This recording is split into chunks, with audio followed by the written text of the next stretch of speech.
people who died had ibuprofen Advil in their system. This message is fake. We just bought 20 dust masks for $97. Are you doing this to help people, or are you doing this to make money, or both? Both. Take this email sent to the Verify team. Is it safe to have your house cleaned by outside workers? The best practice is to limit guests to emergencies only.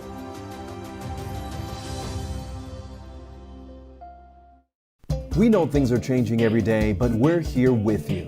Continuous COVID-19 coverage during prime time. We're committed to giving you facts, not fear.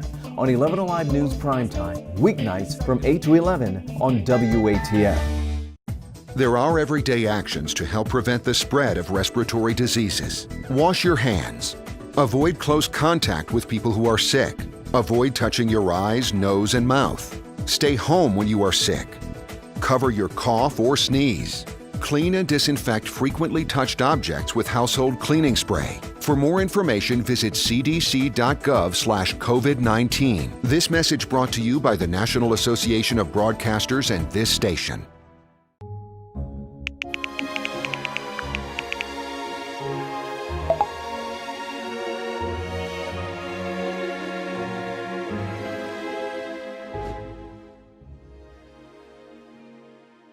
Today at noon on 11 Alive. We are seeing that lack of smell or altered taste can be a symptom. We answer your coronavirus-related medical questions. Because 11 Alive is where Atlanta speaks. Televised newscasts not enough for you? Get even more at 11 Alive's YouTube channel, where you'll find uncut interviews, extended body cam footage, live streams of Atlanta's biggest trials, and more. Subscribe to 11 Alive today.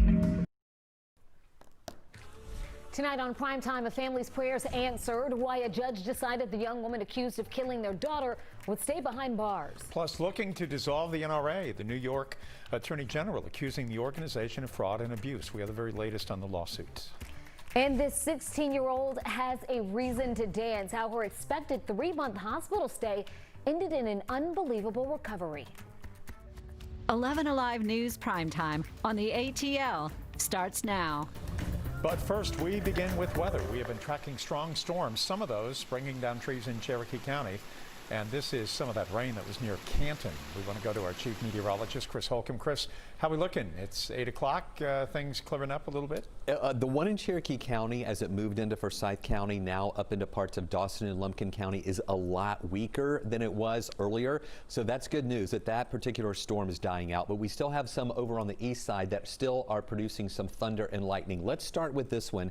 This is what caused the severe weather earlier in Canton and in parts of Cherokee County. This is all that's left of it now. In the northern parts of Dawson County, we have some heavy rain, also into Lumpkin County, and then lighter rain showers over into parts of North Hall County. But look at this. When it was over Canton and Cherokee County, we had hundreds of lightning strikes with that. Very heavy rain.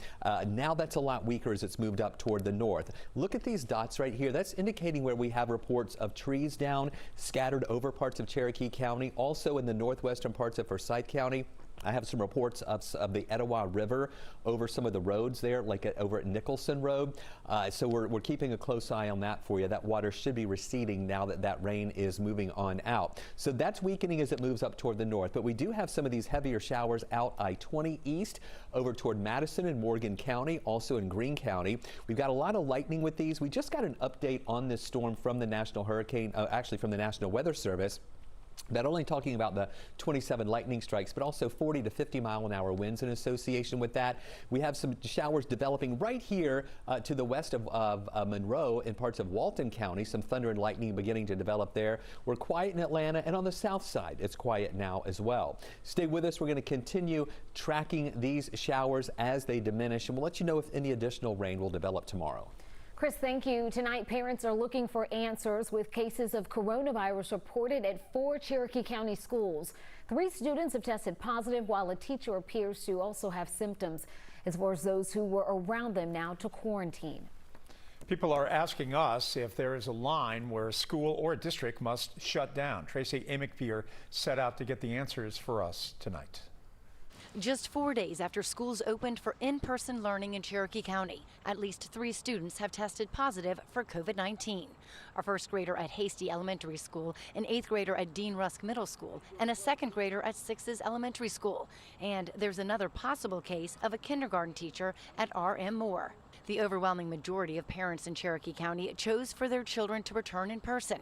But some parents we talked to say these cases show that more could be done to stop COVID. They could do temperature checks as they enter the school building, and they could require the students to wear the face mask at least when they cannot social distance. And relying on the parents to be the ones to check the temperatures. A lot of parents don't even have thermometers. In all 4 cases this week, their classes were notified. So now what? Under DPH guidelines, if a person has mild symptoms, they can return to school after at least 10 days since symptoms appeared and 24 hours since the last fever without fever-reducing medication. For someone with severe symptoms, they can return to school after 20 days since symptoms appeared and 24 hours since their last fever. For people who have no symptoms but were exposed without a mask, they must stay home for 14 days, monitor their temperature twice a day, and if possible, avoid others living in their home. Cherokee County doesn't have a tipping point where they would have to close a school, but neither does the Department of Public Health. That's because this isn't a one-size-fits-all situation, and they have to take factors like whether there was social distancing or whether students were wearing masks into consideration on a school-by-school basis. Now, this is an issue that districts across the state are dealing with right now. Every day we hear from parents throughout the metro really concerned about sending their kids back to school, especially as we see cases spike in some areas. One local pediatrician says they have reason to be cautious. Parents should be concerned that schools aren't following the CDC guidelines for school reopenings. So they're not following the social distancing that the CDC recommends, and they're not requiring masks as the CDC recommends. So for me, that's most concerning. Sit down and have a conversation with your child. Let them know COVID is a serious illness and they do need to take it seriously so that they can follow the guidelines that you set up. Well, it has also been very interesting to speak with teachers or educators about these plans. We've had some one-on-one conversations with them around Atlanta about their feelings bringing children into the classroom. We'll have that story a little later tonight in prime time. We can also send you back to school plans for nearly every local school district right to your phone. All you have to do is text the word school to the number on your screen. No bond for a young woman accused of killing her friend. The Clark Atlanta student's murder shocked Atlanta last November. Her family pleading with the judge today not to release her accused killer. 11 Alive's Latasha Givens joining us now from Fulton County. During today's virtual hearing, Crawford's mother and father pleaded with the judge to not issue a bond for Jones, with the mother's tearful plea saying her daughter's killing was senseless. Jordan Jones and her boyfriend, Barron Brentley, are both accused of murdering Alexis Crawford last November. Jones was previously denied bond. But today, her attorneys asked the judge to reconsider, arguing she has helped with the investigation, has no previous criminal history other than a misdemeanor. They also pointed out that she has ties to the community and doesn't have a history of threatening or intimidating anyone. But prosecutors allege they found direct messages from Jones on social media encouraging Brantley to destroy surveillance video evidence from the apartment complex where Jones and Crawford lived. And they argued she was on probation for a DUI when Crawford was killed. Crawford's mother and father also addressed the judge during Jones's bond hearing today. She died for no reason. No reason at all. Oh my God. But Jordan took it around. Jordan chose to go to the evil side. And for now, Jones remains in jail awaiting trial. We'll continue to follow this case. The number of new unemployment claims continues to fall in the United States, hitting the lowest level since the pandemic shutdown began. According to the latest Labor Department report, just under 1.2 million people filed for unemployment benefits for the first time last week. 16 million have been collecting benefits for 2 weeks or longer. Georgia had the second highest decrease in first-time unemployment claims for the week of July 25th. Nearly 73,000 claims were filed. That's about 12,000 less than last week. The Democratic Party of Georgia is suing the Secretary of State and 9 county election boards over June's primary, saying voters waited too long and faced too many challenges to cast their ballots. The lawsuit outlines several steps for the state to take to improve elections, including adding polling places and more poll workers. They also want technical support for the new voting machines and more paper ballots and emergency paper ballots as well. We've reached out to the Secretary of State for comment. Some of the election boards, like Fulton County, have already revealed plans to address the problems.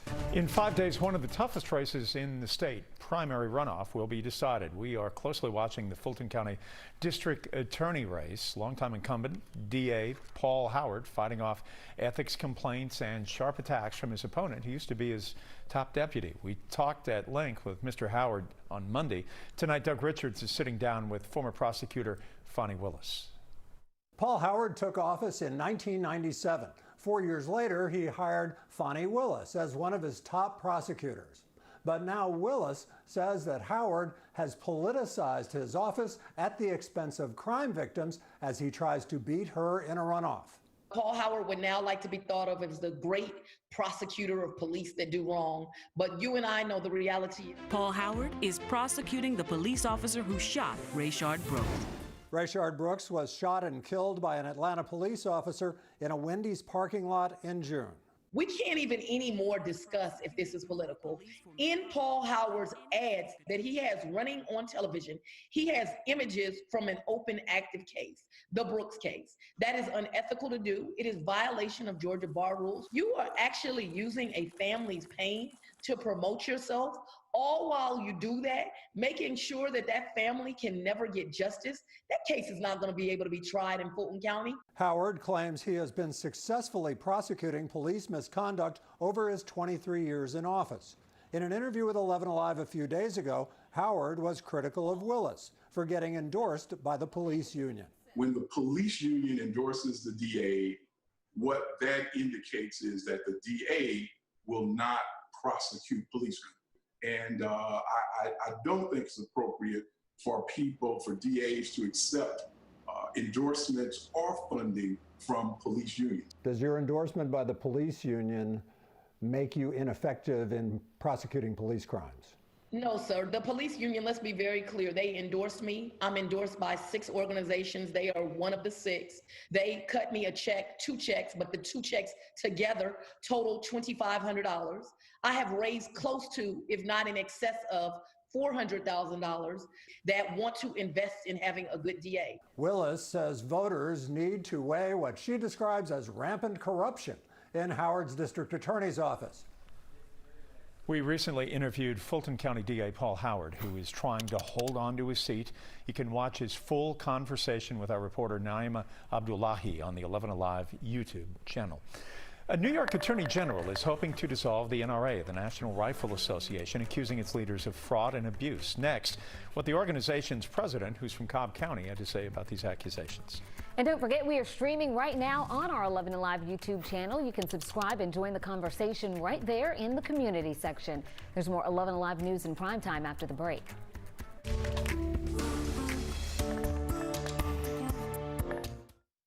More clear. The things we take for granted, the people we depend on daily. Here at 11 Alive, we'd like to say thank you. First responders, medical staff, sanitation workers, truck drivers, postal workers, and every brave Georgian doing their part to make a difference. We see you, we hear you, and we appreciate all that you do. Let's start with a viral message going around. Quote, vast majority of people who died had ibuprofen Advil in their system. This message is fake. We just bought 20 dust masks for $97. Are you doing this to help people or are you doing this to make money or both? Both. Take this email sent to the Verify team. Is it safe to have your house cleaned by outside workers? The best practice is to limit guests to emergencies only.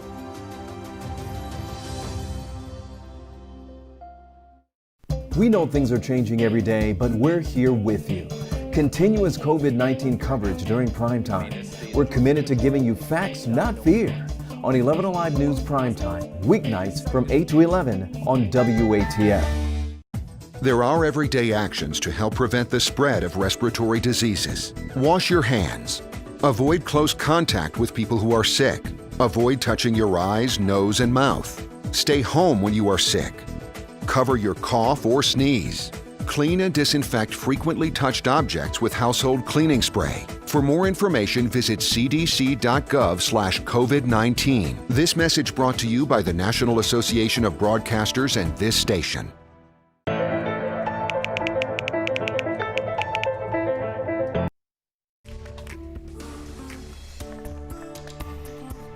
The National Rifle Association, one of the most powerful lobbying organizations in the country, is now facing a lawsuit that looks to bring all of it to an end.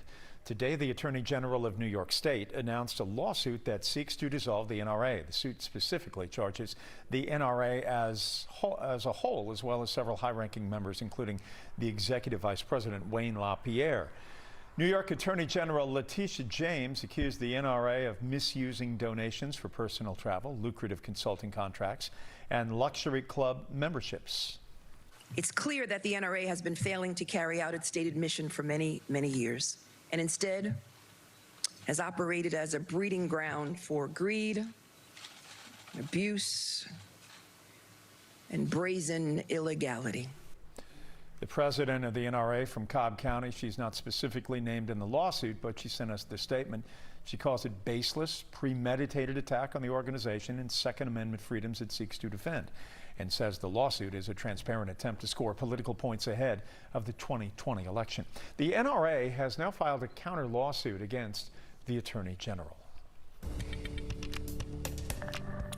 We continue to track a few showers out there, some of them still with some heavy rain and also some thunder and lightning. The good news is the one that was up in Cherokee County a little bit earlier that moved into Forsyth County with heavy rain, and Dawson and Lumpkin County, that one is now falling apart. We've got some light rain in North Hall, light rain into the Dahlonega area and Lumpkin. In the western parts of Lumpkin County, as you go over to the northern parts of Dawson and extreme southern parts of Fannin and Gilmer, we've got a little bit of moderate rain, but the lightning with this has fallen apart. And this storm was really strong earlier in Cherokee County, where we have numerous reports of trees down. We have some reports of flooding with the Etowah River out of its banks right around the Nicholson Road area there in North Forsyth County, and that's weakening as it moves up toward the north. So that one is finally falling apart. We have some additional showers, though, that are still pretty strong here right along I-20 and north of I-20. They've moved north of I-20 now with heavy rain in Morgan County, also into Greene County, moving into the southern parts of Oconee County near Elder.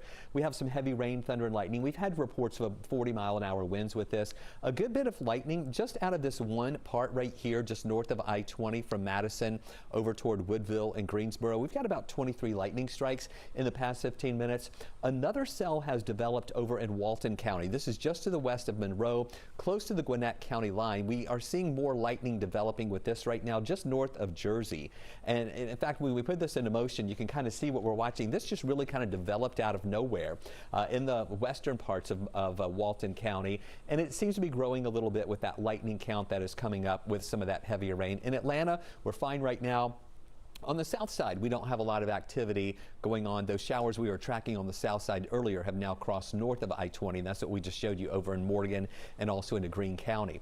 Now, we had that heavy rain and severe thunderstorm activity in Cherokee County earlier. 11 Live Community Storm Tracker Kathy Buchner shows us this out of Woodstock, the really dark clouds as those storms were rolling in. And then Kimberly Morris in Canton sent us this. I know this is hard to see, but this is showing 2.5 inches of rain that fell in Canton with that heavy shower and that severe storm that rolled through a little bit earlier. Even though some of these storms are weakening, we still have this marginal risk, or level 1 of 5 risk over parts of North Georgia, that any of those showers that are out there could turn severe with the main threats of damaging wind gusts, hail, and lightning. The trend, though, really for the rest of the evening hours is that these showers and storms are going to weaken. We got up to 91 degrees for a high today. Right now, we're 87 here in Atlanta. Near Duluth, you had some rain-cooled air nearby that dropped the temperatures to 79. Canton, with all the heavy rain and thunderstorms that rolled through your area earlier with rain-cooled air, it's now 73 degrees in the Canton area. So that's what happens when these showers move on through. 91 for a high.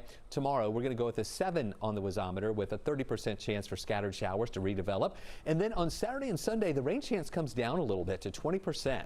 We'll have some drier air, a little lower humidity, so 93 should feel like 93 for the weekend. And then back to a 30% chance for showers Monday, 40% chance Tuesday, Wednesday, and Thursday with high temperatures each afternoon in the lower 90s. All right, Chris, thank you. A 6-year-old girl in Atlanta learned a painful lesson about snakes lurking where you may not notice them. Nearly 8,000 people across Georgia are treated every year for poisonous snake bites, and Brooklyn's mom, Sonia, never expected her daughter to be on that list. Cheryl Preheim shares her story. And it happens like in an instant. Like it happens really quickly, and then you have about 4 to 8 weeks afterwards to deal with it. Brooklyn Bell is happy to be home. She has quite an adventure to tell her friends about. How is your snake bite feeling? Good. Can you tell me what happened? I was walking with my dog and my sister and mommy, and then Sophie saw the snake before me, and then I stepped on it, and then it bit me. And she went running down the street screaming, and sure enough, as we walk up like a second right behind her, there is a baby copperhead coiled up.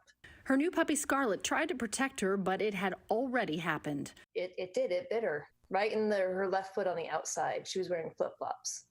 We see the pictures, and to know that a baby copperhead did that much damage is pretty sobering. I kind of joke that my knowledge of snake bites comes from like Crocodile Dundee.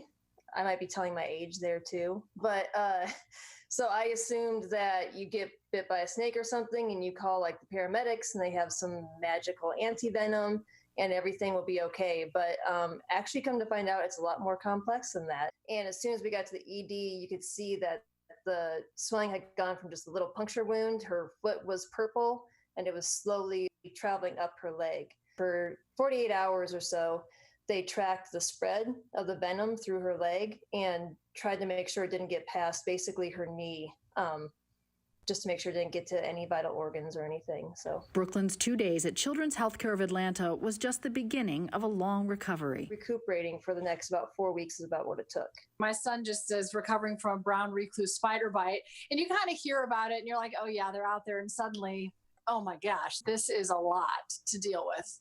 Yeah, and we've lived in Georgia for about 15 years now, and we've never actually seen a copperhead around our house or in our neighborhood or anything, so never thought too much about it, but did not realize just really how much it takes to recuperate from those bites and how easy it is to be bitten. Like, didn't know that it's as simple as, watching out early morning and late night, like as dusk and dawn is kind of when they come out. Watching where you're walking, they like to hide in twigs and leaves. So if you're walking on a sidewalk or kind of along the side of the road, they're easy to hide there. So Brooklyn, when you play outside now, will you be keeping your eyes out for snakes? What are you going to wear when we go on walks with the puppy now? Tennis shoes. Tennis shoes. So here are some tips for you, just like you heard from Brooklyn. Number one, wear closed-toe shoes when you going out for a walk or a hike, and you want to avoid tall weeds and brush. And parents and adults, you want to supervise the kids and the pets while they're outside. We have more information for you on 11alive.com. We've heard a lot about how parents and families feel about going back to school, but what about teachers? An honest conversation about how they feel stepping back into the classroom. Brought to you by the National Association of Broadcasters and this station.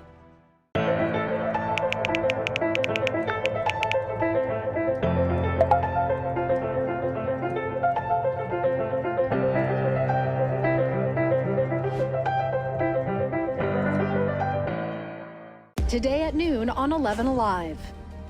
We are seeing that lack of smell or altered taste can be a symptom. We answer your coronavirus-related medical questions. Because 11 Alive is where Atlanta speaks. Televised newscasts not enough for you? Get even more at 11 Alive's YouTube channel, where you'll find uncut interviews, extended body cam footage, live streams of Atlanta's biggest trials, and more. Subscribe to 11 Alive today.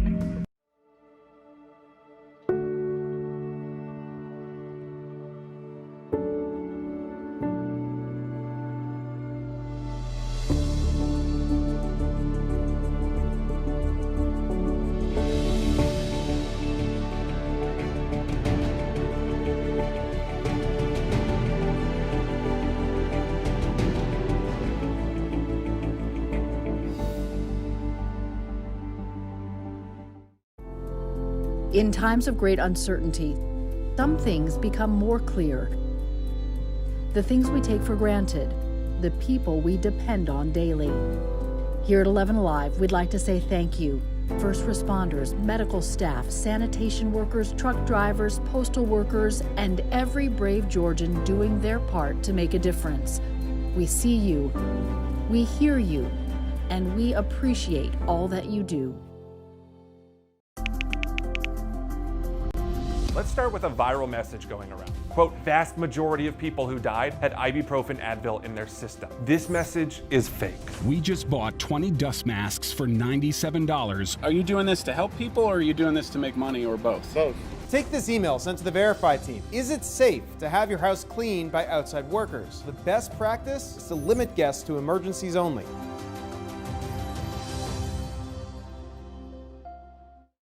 We know things are changing every day, but we're here with you.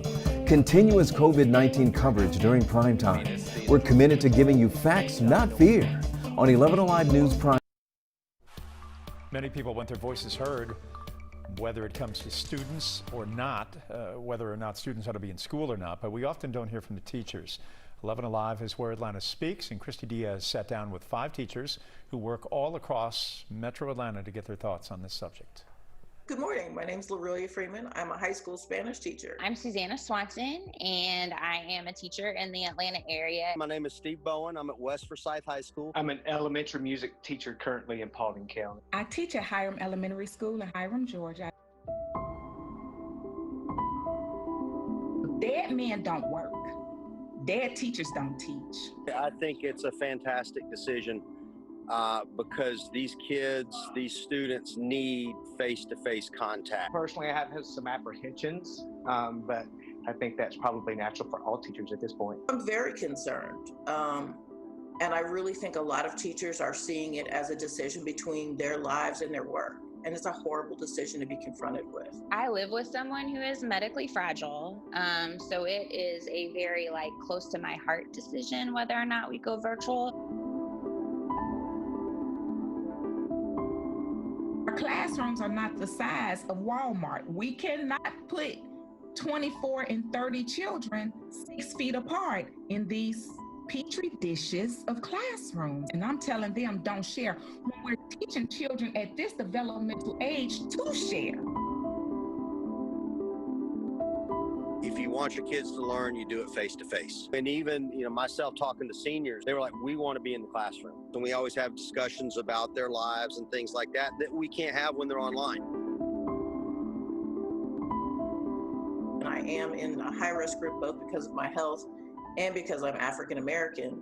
I'm really, really concerned about that not being a factor in the decisions. I really feel like literally everybody's talking about us but us. I hear very little commentary or input happening from teachers. My comfort level is important.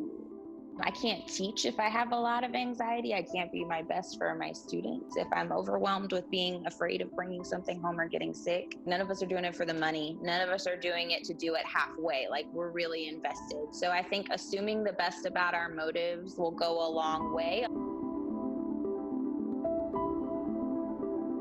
I can't wait to see them.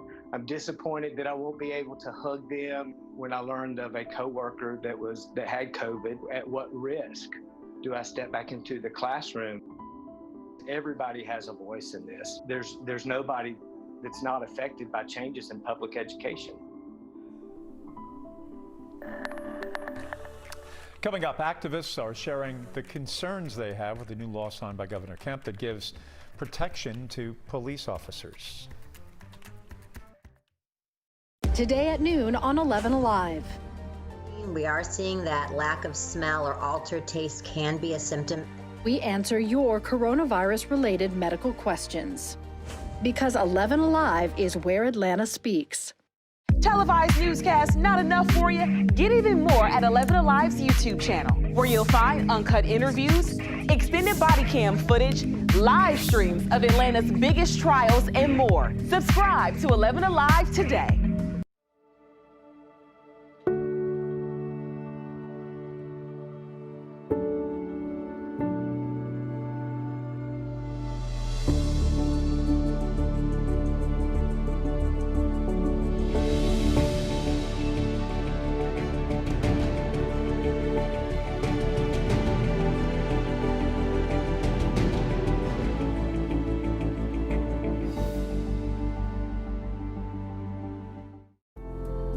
In times of great uncertainty, some things become more clear.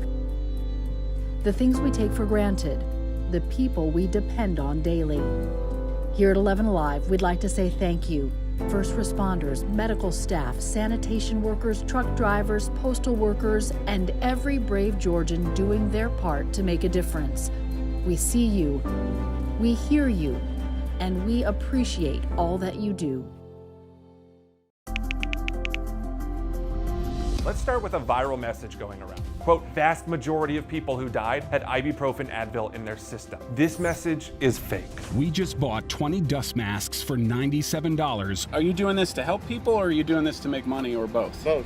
Take this email sent to the Verify team. Is it safe to have your house cleaned by outside workers? The best practice is to limit guests to emergencies only.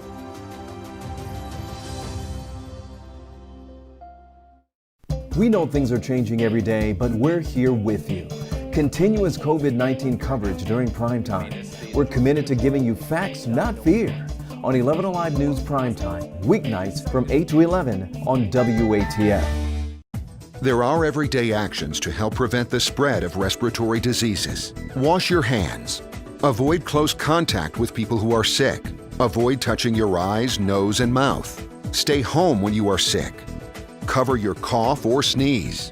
Clean and disinfect frequently touched objects with household cleaning spray. For more information, visit cdc.gov/COVID-19. This message brought to you by the National Association of Broadcasters and this station.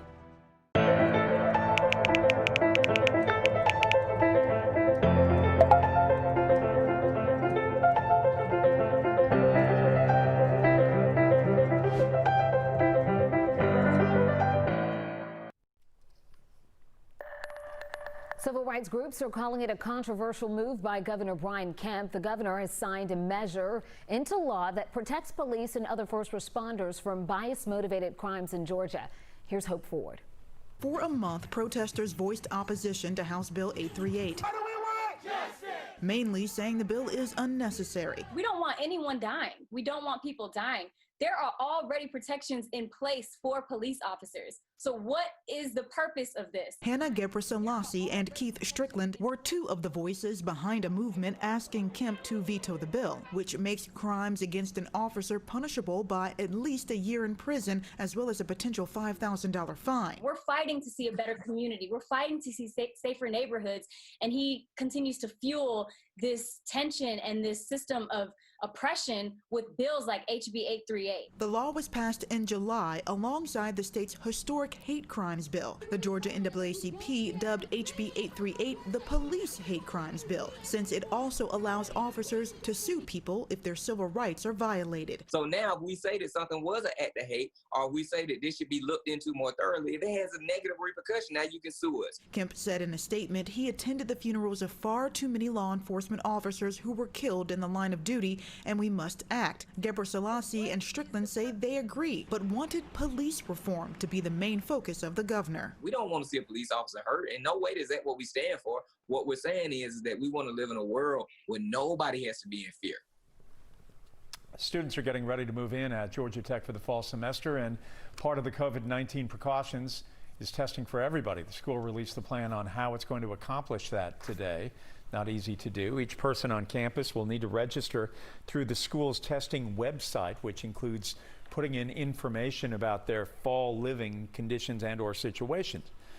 The students are being told to get tested the day they arrive for move-in, which begins tomorrow.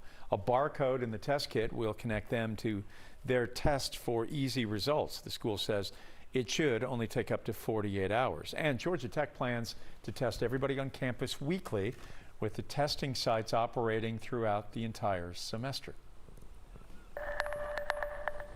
We continue to watch some of those scattered showers out there tonight. Some of them still have some heavy rain with them and thunder and lightning. I want to take you out over to the east. You can see some of these that we're watching here in Atlanta. We're fine now. Over on the east side, though, we do have this cluster of showers and storms that have just moved over I-20. They moved in from Putnam County through Greene County, crossed over I-20, now in the northern parts of Greene County, northern parts of Morgan County, moving into Oconee County, and getting closer to the area of Clark County as well. We've got about 38 lightning strikes with this that extends also over into Walton County right here. That area of rain right along 78 right there in Walton County on the Gwinnett County line has some heavy rain with it and also some thunder and lightning. That's moving up toward the north. That one's been growing a little bit. This one is finally dying out. This was all part of the severe storm that came through Canton earlier, where we have numerous reports of trees down over parts of Cherokee County, also some flooded roads up in parts of the northwestern areas of Forsyth County. That's a lot weaker now. Still some light showers over northern parts of Hall County, also into Lumpkin County here, with a few lighter showers, a little bit of more heavy rain trying to move into the southern parts of Fannin and also into Union County. Those will be weakening a little bit more. Here in Atlanta, we're fine. We had some showers earlier, and on the south side, we're looking good out there right now too. Stay with us as these showers diminish tonight. We'll let you know if that same pattern is going to be with us tomorrow afternoon, when we're going to see more redeveloping yet again. All right, Chris, thank you. After a messy June primary, activists and election officials alike are trying to find solutions so that it doesn't happen again in November. Tonight, Representative Billy Mitchell and Bishop Reginald Jackson of the AME Church say they want AME churches across the state to become polling locations for the upcoming election. In June, people waited for hours in the heat and rain to cast their ballots. Most problems in the metro centered around areas with high black populations. There were fewer polling sites available and fewer workers, as many of them are elderly and at risk for COVID-19. Places like Fulton and DeKalb counties also said they had problems with workers not knowing how to use machines. The excuse we got in June was that they did not have enough polling sites and they did not have enough poll workers because most of the poll workers were senior citizens, those who were susceptible to the coronavirus, and that was their explanation as to what happened. We do not want those explanations, better yet, those excuses in November. Bishop Jackson says the church is seeking a meeting with the Secretary of State, but says his office responded that they should go through county elections authorities. He says he will be urging members of the community to vote early or vote absentee. We have reached out to the Secretary of State's office to ask him about this proposal, but haven't heard back. The most powerful weapon of war to ever be used, detonated by the United States in Japan on this day in 1945. The 75th anniversary was going to come to Japan as they hosted the 2020 Olympics. The Summer Games were postponed, but the people of Hiroshima wanted to share their city and their message to the world. Here's Cheryl Preheim. It is a place of contradiction and contrast. Tranquil and beautiful in its views and spirit, even though this place and its people endured destruction the world had never seen then or seen since. It was so sudden, it was so instant. War tore down Hiroshima. The first nuclear weapon that was used in the world.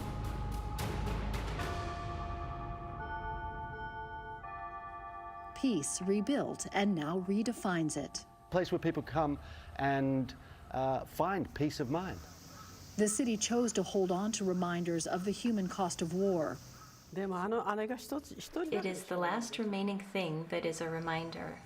Not to instigate resentment, but to inspire ongoing reconciliation. I hope people will never have to experience what I did. It is Hiroshima's plea to the world. Reaches into that notion of peace and brotherhood. The Peace Bell has become part of the melody of the city that the world came to know on August 6th, 1945. I was 4 years old. She was playing outside with her big sister. 8:15 in the morning, there was this flash, and we were all totally astonished by it. U.S. aircraft Enola Gay dropped an untested atomic bomb nicknamed Little Boy to end World War II. Created absolute destruction. Unlike anything in the history of warfare. Anywhere within the first few hundred meters was just vaporized.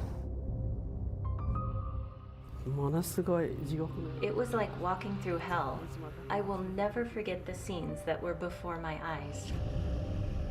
70,000 died instantly. Within 4 months, the number doubled to some 140,000. I had another cousin who was 4 years old at the time of the bombing. He later developed leukemia and died. In the years that followed, tens of thousands more died from cancer and radiation sickness. When I walk through, I can't help but be reminded of what happened. Still, the people of Hiroshima have made the past part of a hopeful message for the future. Pray for peace across the world, which is something I feel strongly about.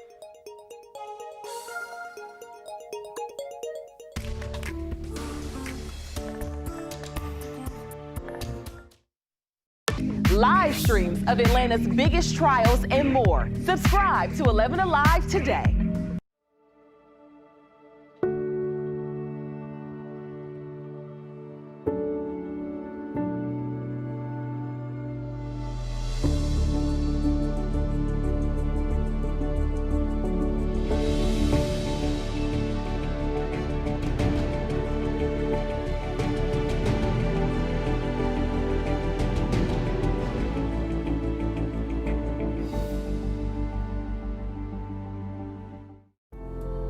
In times of great uncertainty, some things become more clear. The things we take for granted, the people we depend on daily. Here at 11 Alive, we'd like to say thank you. First responders, medical staff, sanitation workers, truck drivers, postal workers, and every brave Georgian doing their part to make a difference. We see you, we hear you, and we appreciate all that you do. Let's start with a viral message going around. Quote, vast majority of people who died had ibuprofen Advil in their system. This message is fake. We just bought 20 dust masks for $97. Are you doing this to help people or are you doing this to make money or both? Both. Take this email sent to the Verify team. Is it safe to have your house cleaned by outside workers? The best practice is to limit guests to emergencies only.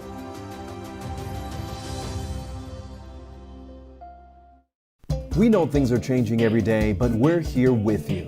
Continuous COVID-19 coverage during prime time. We're committed to giving you facts, not fear.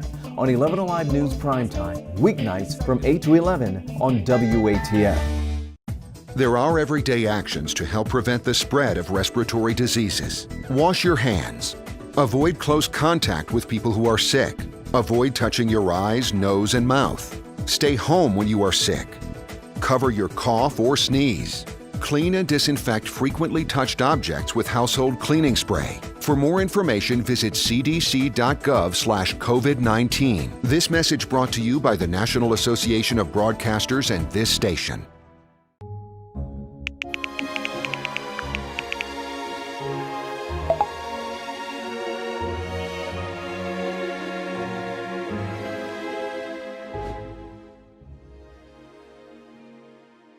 Today at noon on 11 Alive. We are seeing that lack of smell or altered taste can be a symptom. We answer your coronavirus-related medical questions. Because 11 Alive is where Atlanta speaks. Televised newscasts not enough for you? Get even more at 11 Alive's YouTube channel, where you'll find uncut interviews, extended body cam footage,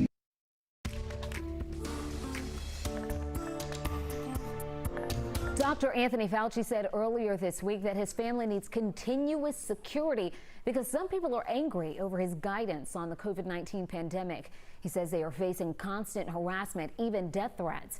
You might remember 11 Live investigators reported on death threats made to Dr. Kathleen Toomey with the Georgia Department of Health. It's causing some local health officials across the country to leave their jobs in the middle of a pandemic. They say the political and personal pressure is immense. NBC's Kate Snow is looking into the issue. Across the country, outrage directed at the people making decisions about controlling this pandemic. You did not listen to we the people. She needs to be fired. Public health officials have gone from obscurity to needing security. We are going to go to her front yard in front of her sidewalk. Imagine if protesters showed up at the home of the fire chief to protest the way they were managing a fire. That sounds ridiculous. But that's exactly what's been happening to local public health officers as they strive to do their job based on science. Dr. Charity Dean is one of more than 30 health leaders in 18 states who've resigned, retired, or been fired since the pandemic began, amid unprecedented political and personal pressure. Hi, ladies. Hi. We brought together a group of current and former public health officials. How many of you have had personal threats against you? 3 of the 4 of you. Okay. That fear, I've never felt that before. A person posted something to the effect, F her, F them, let's start shooting. Barbara Ferrer oversees 4,500 employees at Los Angeles County's health department. She's been getting threats and hate mail since March. One woman said, that using very foul language, somebody needed to shoot me, and another person volunteered to take that task on. Wait a second. They threatened your life? Yes. We all have to understand how angry people are. People have lost so much. And then there's political pressure. When the Colorado County where Emily Brown ran the health department wanted to reopen, she found herself at odds with commissioners. I thought it was too soon. I was concerned that this would be much too soon for the health of our community. She was fired shortly after. We are all less safe when we lose these seasoned health officers who have led their counties and their states for many years. So it's really important that we support the ones who are in office and that we support science. Speaking out for a profession under fire during a pandemic. We still have some showers and a few thunderstorms that are still holding together. Many of these are showing signs of weakening, but don't let your guard down because some of them have some heavy rain out there and some thunder and lightning. I want to take you out over to the east first. Look out I-20, and we had these showers and storms that were south of I-20 earlier. They have now moved north of I-20, still producing some heavy rain there near Greensboro with some thunder and lightning there just north of I-20. Also extending up into parts of Oconee County. That's starting to die out a little bit, and we've been watching this one over in Walton County that had some heavy rain and thunder and lightning with it a little bit earlier. Still some lightning there just south of 78, and a few more showers with a little bit of lightning up near Campton, getting closer here to parts of Jackson County and Barrow County, and those are falling apart as they continue to lift on up to the north. Here's a look at those showers. These are the ones that came out of Cherokee County that were severe earlier, moved across northern parts of Forsyth County into Dawson County, Lumpkin County. This part right here in the northern parts of Dawson County, in the southern parts of Union County as well. That's where we still have some thunder and lightning and some heavier rain that's moving on through. That should be weakening in just a little bit. Here in Atlanta, we're fine. We've got a couple showers we're watching right on the Douglas and Carroll County line near Fairplay. A little rain that's developing there. I don't think that's going to develop too much more. And on the south side, after the showers there south of I-20 have moved north of I-20, nothing else is really going on at this time. Now, remember yesterday I told you about the new updated outlook from Colorado State University for the rest of hurricane season? Well, today the National Hurricane Center updated its outlook as well. So I want to compare to you what we're watching here. As far as named storms, Colorado State updated it to 24, and then Hurricane Center saying between 19 and 25. As for hurricanes, CSU is saying 12. Hurricane Center is saying between 7 and 11. And as far as major hurricanes, which are Category 3 or higher, Colorado State is saying 5. And National Hurricane Center is saying 3 to 6. So all of this, all these numbers here just go to show you it is going to be an above average year, and it's going to be really active. We're not even to the peak of the season yet. That's in September. So here's a look at what we're watching. I haven't finished this graphic yet. We marked out all the names here through Isaias. The next name on the list is Josephine. We have already had 9 of the 9 named storms, and again, we're not even to the peak, so a lot more to go. Pretty quiet out there right now. We'll be keeping an eye on the entire Atlantic basin to let you know if we see anything else that could be developing anytime soon. 91 was our high today. Our average high for this time of year is 89, so we were just a couple of degrees above the average. And tomorrow, I think we'll be in the lower 90s again, right at 91 degrees, 30% chance for showers. Look at the weekend. I want you to notice how the rain chances come down a little bit to 20% for Saturday and Sunday, then back up to 30% Monday, 40% chances for rain on Tuesday, Wednesday, and Thursday. And look at those high temperatures each and every day. It's going to be hot with high temperatures. That'll be into the lower 90s. This year for the Atlanta Sports Awards, we have a new category, the Unsung Hero Award, going to those who stand out as they help others in the Atlanta community with coronavirus relief and the fight for social justice. We're honoring the Falcons, Braves, the Dream, and the Hawks. Here's a sneak peek. The Unsung Hero Award, presented by the Arthur M. Blank Family Foundation. A charitable heart for the community comes from just the love I have for people. I'm the head coach of a professional sports team, which automatically ties me to being connected with the community. So I want to use my platform and our platform to not allow people to turn their heads away from what's going on in our society. We're shut down for what amounted to be about 134 days. The concessions workers and game day workers, they weren't receiving a paycheck. So we started a disaster relief fund with over $1 million. June 18th is when I sent out the tweet saying that I was going to opt out of the WNBA season this year. What led me to that decision was the string of tragedy. And during that time, it was just so much lockdown going on and everybody was getting out. So with the people and the first responders, felt like the smallest thing I could do is provide a meal. I was born a black man. And I know one day I'll die a black man, but I don't want to die because I'm a black man. Connecting voters to politics so they understand why it's important for them to vote. One of the things that we thought we could do is redeploy the food and beverage and serve some 100,000 meals. So much more to come with the Atlanta Sports Awards. Stories, celebrity guest appearances. You can catch it August 15th on 11 Alive with an encore the following day.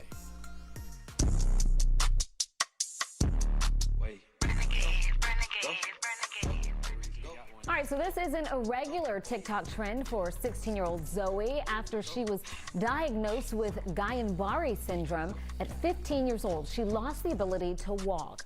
Doctors at Children's Healthcare of Atlanta thought recovery would mean at least 3 months in the hospital, but Zoe fought hard, and after just 16 days, here she is.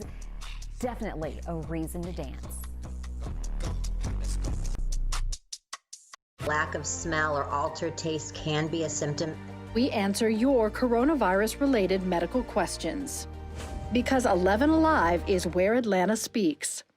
Televised newscasts not enough for you? Get even more at 11 Alive's YouTube channel, where you'll find uncut interviews, extended body cam footage, live streams of Atlanta's biggest trials, and more. Subscribe to 11 Alive today.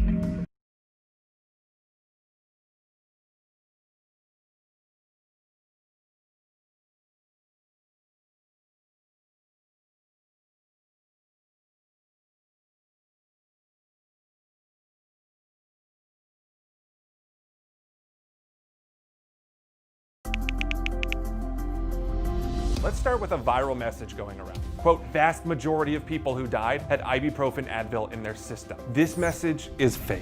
We just bought 20 dust masks for $97. Are you doing this to help people or are you doing this to make money or both? Both. Take this email sent to the Verify team. Is it safe to have your house cleaned by outside workers? The best practice is to limit guests to emergencies only.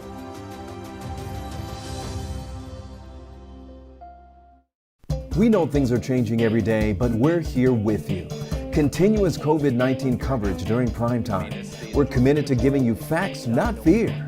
On 11 Alive News Primetime, weeknights from 8 to 11 on WATF. There are everyday actions to help prevent the spread of respiratory diseases. Wash your hands. Avoid close contact with people who are sick. Avoid touching your eyes, nose, and mouth. Stay home when you are sick. Cover your cough or sneeze. Clean and disinfect frequently touched objects with household cleaning spray. For more information, visit cdc.gov/COVID-19. This message brought to you by the National Association of Broadcasters and this station.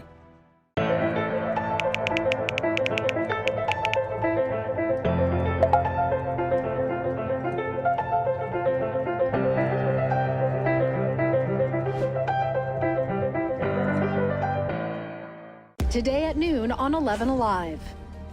We are seeing that lack of smell or altered taste can be a symptom.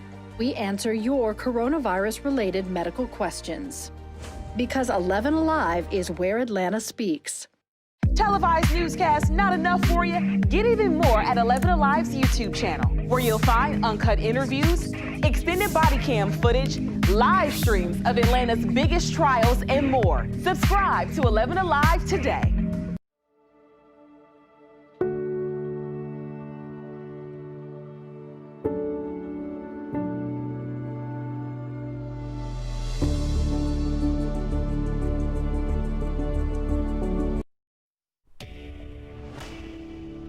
COVID-19 has more voters looking to mail in their ballots this year. Some politicians say absentee ballots are better. Others say mail-in are fine, and you will hear arguments that there is no difference between the two. Our Verified team sorts it out. Here's Jason Puckett.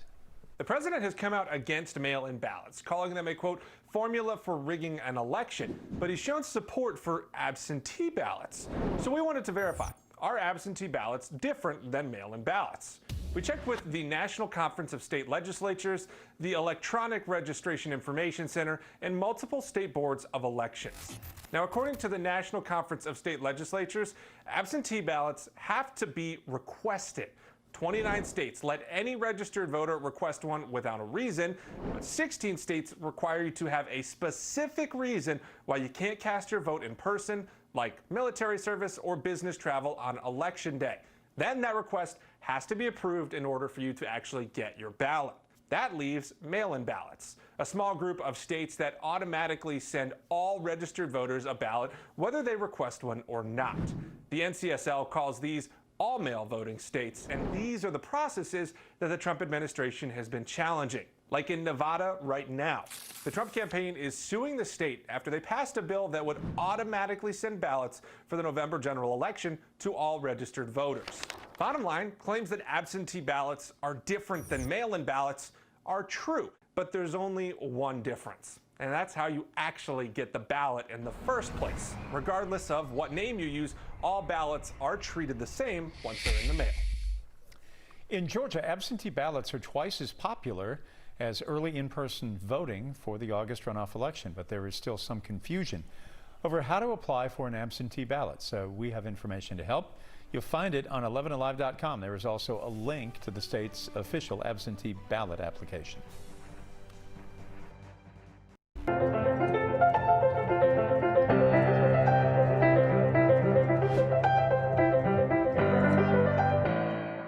Today at noon on 11 Alive.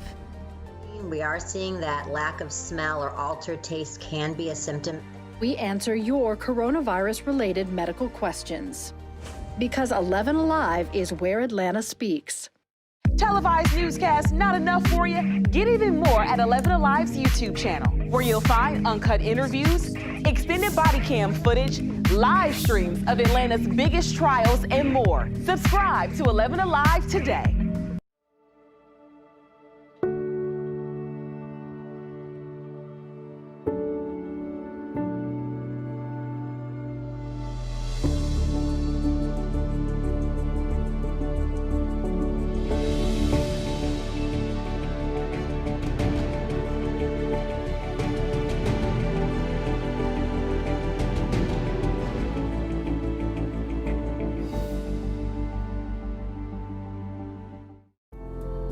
In times of great uncertainty, some things become more clear.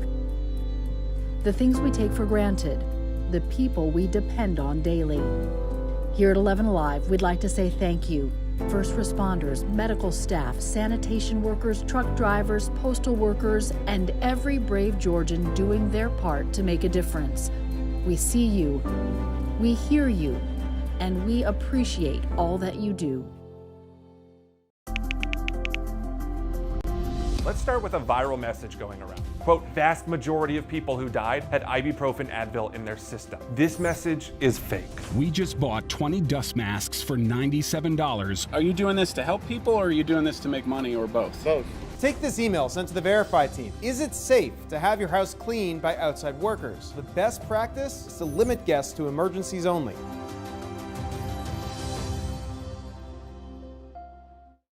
We know things are changing every day, but we're here with you. Continuous COVID-19 coverage during prime time. We're committed to giving you facts, not fear. On 11 Alive News Primetime, weeknights from 8 to 11 on WATF. There are everyday actions to help prevent the spread of respiratory diseases. Wash your hands. Avoid close contact with people who are sick. Avoid touching your eyes, nose, and mouth. Stay home when you are sick. Cover your cough or sneeze. Clean and disinfect frequently touched objects with household cleaning spray. For more information, Family members continue to accuse the State Department of Corrections of forcing inmates to live in deplorable conditions. The allegations are similar to ones 11 Alive reported earlier this week, that inmates at Ware State Prison were not given access to running water and only given a few sandwiches to eat a day. Today, family members protested outside the parole board in Atlanta, some saying they haven't had contact with their family member in a week. A former corrections officer whose husband is in Ware State says the issues in the prison have been going on for months. Husband been calling me complaining about not eating. I was like, as an ex-correction, I was like, oh no, you're eating. Well, they wasn't eating. They ain't showering. They're not doing anything but sitting them guys in them cells 24/7. Tonight at 11 on Up Late on 11 Alive, you'll hear more from family members and what they hope the Department of Corrections does to address their complaints. Right now on primetime, Georgia election officials sued over long lines for voters. Changes the state and 9 counties are being asked to make before November. Days into the new school year, and at least 3 Cherokee County students have already tested positive for COVID-19. Anxious parents are asking if there's a specific line for districts to pull the plug on in-person classes. We're getting the answers. 11 Alive News Primetime on the ATL starts now. But first tonight, a case of mistaken identity. Armand Butler, a rising senior at Covenant College in North Georgia, was shopping for school clothes at Town Center Mall in Kennesaw when he was rushed and detained by officers. Police later admitted they thought he was someone else. 11 Alive's Brittany Klein-Peter talked with Armand and his mother earlier tonight. Nobody knows that I'm a college student. Nobody knows, that I've taken time to work with kids in impoverished communities, or I'm in college trying to do the right thing in life, trying to be a good person, treat everybody with respect. Nobody sees that. They just see a thug. College student Armand Butler says he went to the Town Center Mall in Cobb County to shop for school clothes. When just minutes after arriving, he was approached by a group of officers. When I saw the look on their faces, I knew they were coming for me. I just didn't know what the problem was. And he said, "Give me your ID." So I give him my ID. He takes my ID, he's looking at it. They're about 6 feet away. I'm literally 3 steps out of the door. And they get a message on their radio saying something, and they rush me. Like, the 3 officers literally rushed me. They all pinned me up. They put handcuffs on me. They don't read me my rights. They don't even tell me what's going on. Butler says he was then taken outside to a patrol vehicle where Cobb County police officers told him he matched the description of a suspect that the Georgia State Patrol was searching for, who just ran from a traffic stop nearby. And I was like, hey, can I at least call my mom? Because she's right down the street. So by this time, I'm right where I can turn into the mall, right where I see the entrance where I dropped him off. And the visual that I saw was heartbreaking. I saw my son surrounded by 4 police officers. I saw 4 squad cars, and I'm thinking, what in the world? According to the Cobb County Police Department, they detained Butler until Georgia State Patrol arrived. And once GSP confirmed Butler was not the suspect, he was released. And it's not that they were doing their job. I understand they're trying to find people who are armed.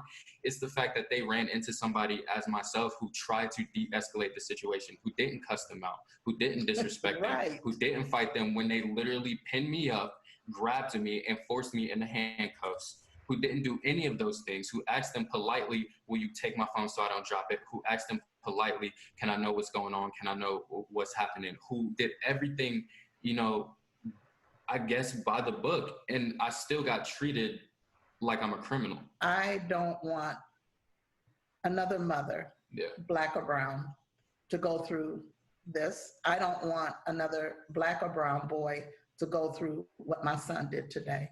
The mother-son duo tell me that they are in contact with the Cobb County Police Department and are working to set up a meeting with the chief of police to make sure something like this doesn't happen to anyone else. Glad that young man is safe tonight with his mother. Well, we are less than a week from Georgia's runoff election, and the biggest race locally is going to be the one for Fulton County District Attorney. Monday, we talked with incumbent Paul Howard about the issues facing him, including a criminal investigation into his conduct, as well as allegations he's politicized alleged misconduct by police. Tonight, we talk with Howard's opponent, his longtime assistant district attorney, Fonnie Willis. Here's 11 Alive's Doug Richards. Fani Willis spent 17 years employed as a prosecutor by Fulton County District Attorney Paul Howard. Now she faces Howard in Tuesday's runoff, and she's not at all shy about clobbering her former boss when asked about the contest. I think it's a choice actually between integrity and corruption, good and bad. I think it's a classic fight, and I think that citizens will have to make a choice. We have a district attorney now that works for his own self-interest, seems to care about the things that benefit him and not the community. Former prosecutor Fani Willis says Paul Howard took for himself tens of thousands of dollars that former Atlanta Mayor Kasim Reed transferred to a nonprofit designed to help fight crime in underserved communities. Howard told 11 Alive News it was always intended for his personal bank account. I met with the mayor, asking them for a salary supplement from the city of Atlanta. What I did is what Americans do all the time. We ask for pay raises, pay increases, and that's what I asked for. That's what the city of Atlanta sent over based upon the work that I had performed for the city. Paul Howard characterized that in an interview as simply requesting a raise. What do you think about that? I mean, I think it's ridiculous. What he did was enriching himself. It's really horrible. It's not a pay raise. He can call it that all he wants. It's a criminal offense. I believe he'll be arrested for it and ultimately prosecuted. He has the presumption of innocence, though, right? He does have the presumption of innocence, but the reality, when you represent the citizens, you need to be beyond reproach. Who he is who he's shown you to be. And that is someone that cannot manage a stable office. That is someone that secretly puts money in their pocket. It's time for him to go. In the June primary, Willis beat Howard by about 7.5 percentage points. Howard's long career is on the line in Tuesday's runoff. Today marks 55 years since President Lyndon B. Johnson signed the Voting Rights Act into law, guaranteeing Black Americans the right to vote. The occasion particularly poignant, coming so soon after the losses of two civil rights titans, the late Reverend C.T. Vivian and Congressman John Lewis. The law was weakened by the U.S. Supreme Court in 2013. Congressman Lewis was among those lawmakers fighting for its restoration. While the Voting Rights Advancement Act passed the House last December, the Senate has yet to act on it. We have more on the law's history at 11alive.com. This anniversary makes a new federal lawsuit over long lines at Georgia polling sites particularly timely. Brought by the Democratic Party of Georgia and 3 voters, it seeks to ensure November's presidential election runs much smoother than the June primary that saw hours-long wait times, technical issues, and voter frustration. The lawsuit asks for more polling places, better trained poll workers, and more emergency paper ballots at each site. I'm meteorologist Chris Holcomb from the 11 Alive Storm Trackers. Feeling kind of lonely tonight. Usually at this time I'm doing a Facebook Live at the same time that I'm talking to you on TV, but something's going on with my phone.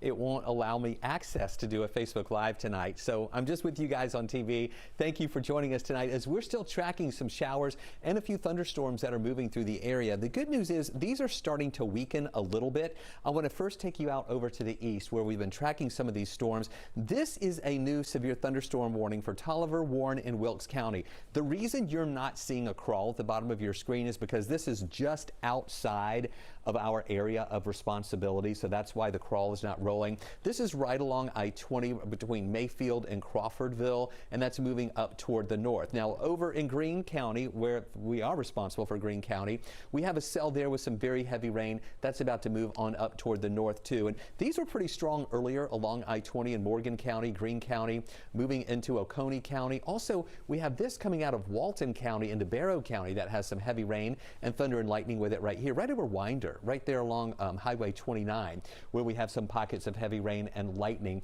And in North Georgia, we had some stronger storms a little bit earlier. These that came out of Canton were severe, moved through North Forsyth, Dawson, North Hall, and now we've got some developing right there on the line between Helen and Habersham County, or White County and Habersham County.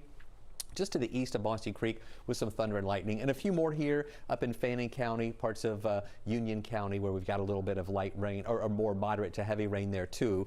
And then here in metro Atlanta, we're fine. Watching a few showers over in Douglas County, and on the south side, not a lot developing down there either. Take a look at the bigger picture. Let me show you what we're watching outside. This is a picture from Kathy Buchner, one of our 11 Live community storm trackers in Woodstock, of the crazy looking clouds that were there in parts of Cherokee County as those storms were rolling in earlier. Stay with us. We'll let you know if we'll see these redeveloping once again for your Friday.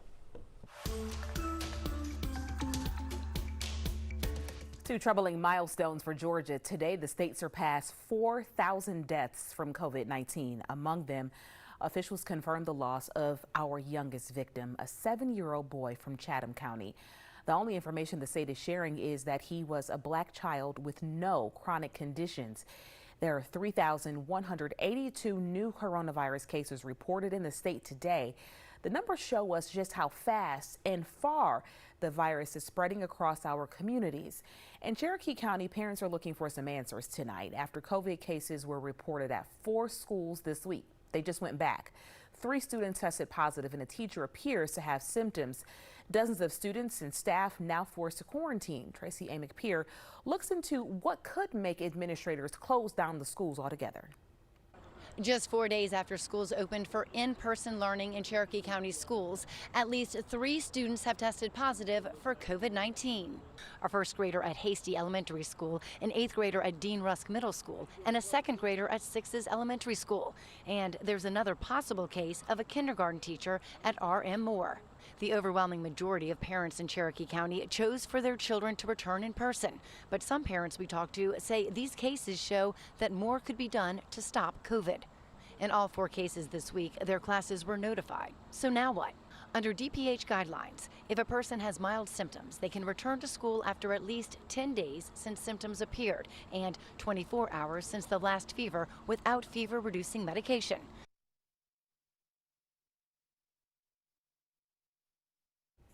Eight metro districts have now gone back to school. We surveyed 29 of them to see how they're handling concerns around COVID.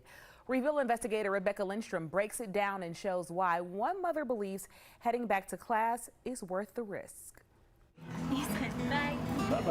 There is something about being on a horse that changes Aiden's mood in an instant. We drove up, he was upset, he was screaming. I was having to hold him down to get him up here. But now after coming off the horse, he's happy as can be. We have followed Courtney Gibbs and her son Aiden since the start of this pandemic. Aiden has autism. He normally attends school even in the summer, but this year school, along with most of his therapies, went online or were canceled. Say horse. This one has remained. Gibbs says it is a lifesaver. So is getting her son back into the classroom. Virtual instruction just didn't work. It was a struggle to keep his attention onto the computer. And all of that energy has to go somewhere, even when he has nowhere to go. We're back to kind of throwing, just being aggressive, but I can't change how the world is right now. So it's heartbreaking that I really can't help my child. Gibbs has nervously watched as schools have welcomed students back. Several schools in Cherokee have already shut down a classroom due to COVID. We've seen pictures of crowded hallways, and Vera opted last minute to go virtual because too many teachers were in quarantine after coming into contact with the virus. My job is not to make decisions. My job is to provide you with information. DeKalb Health Director Dr. Elizabeth Ford says the risk to children is low. Since March, about 13,000 school-age children in Georgia have tested positive for the virus, but that's less than 1% of the more than 1.7 million students in the state, and less than 200 of those that got sick needed hospital care. The symptoms of COVID have been expanded dramatically. First, it was shortness of breath and, but now we're talking about nasal congestion. Cases in children did start to increase in July, and a CDC report about an overnight camp in Georgia that left half of the students and staff with COVID have some worried how far this spike will go. Teachers, cafeteria staff, bus drivers who may not have that robust immune system that a 9-year-old has could be at a much greater risk. We surveyed 29 metro area school districts about their safety protocols. About half plan to immediately welcome students back. And of those, 4 say they will require students and staff to wear masks, at least when social distancing is not possible. 4 schools say they will take the temperatures of every student daily. 2 have specific infection rates that will cause a school to shut down. And 2 so far have given parents a way to track each week the number of cases in each school. How are you weighing the pros and the cons in this decision? I mean, I'm his parent and I know what works for him, but I'm not a teacher, I'm not a therapist. And for him, I mean, everything that we have worked towards since he's 3 years old, he's been in therapy. I mean, I feel like that would all just go down the drain. Her son attends school in Forsyth. 85% of students at Chattahoochee Elementary School have chosen to go back in person. Gibbs says she'll take each day as it comes. As for today, it's hot. You want to go get in the pool? The pool? Yeah. And there's still a few days left for them to enjoy the summer sun. If you want to see how your school district compares to others in Metro Atlanta, we've posted all of our survey results on 11alive.com. Coming up tonight on Upplay at 11 on 11 Alive, an exclusive interview. We talked to the now suspended student behind the viral back-to-school photo at North Paulding High School. So what's the punishment necessary? The action the teen says she wants to see. That's coming up at 11 on our sister station, 11 Alive. A New York Attorney General is hoping to dissolve the National Rifle Association, accusing its leaders of fraud and abuse. Next, what the organization's president had to say about these accusations. And don't forget, we are streaming right now on the 11 Alive YouTube channel. You can subscribe and join the conversation in the community section. More 11 Alive news in prime time after the break.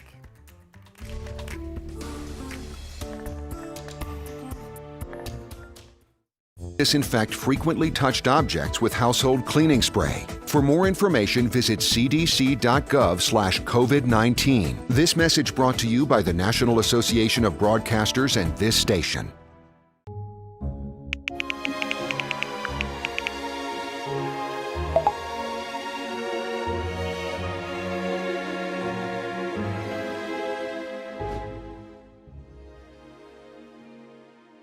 Today at noon on 11 Alive. We are seeing that lack of smell or altered taste can be a symptom.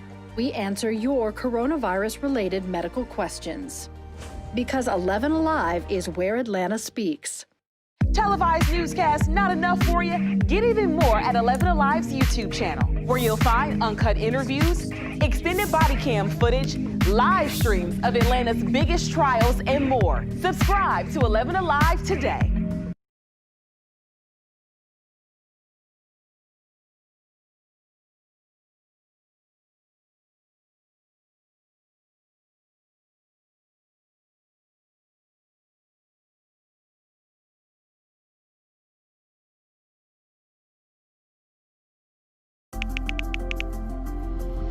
Let's start with a viral message going around. Quote, vast majority of people who died had ibuprofen Advil in their system. This message is fake. We just bought 20 dust masks.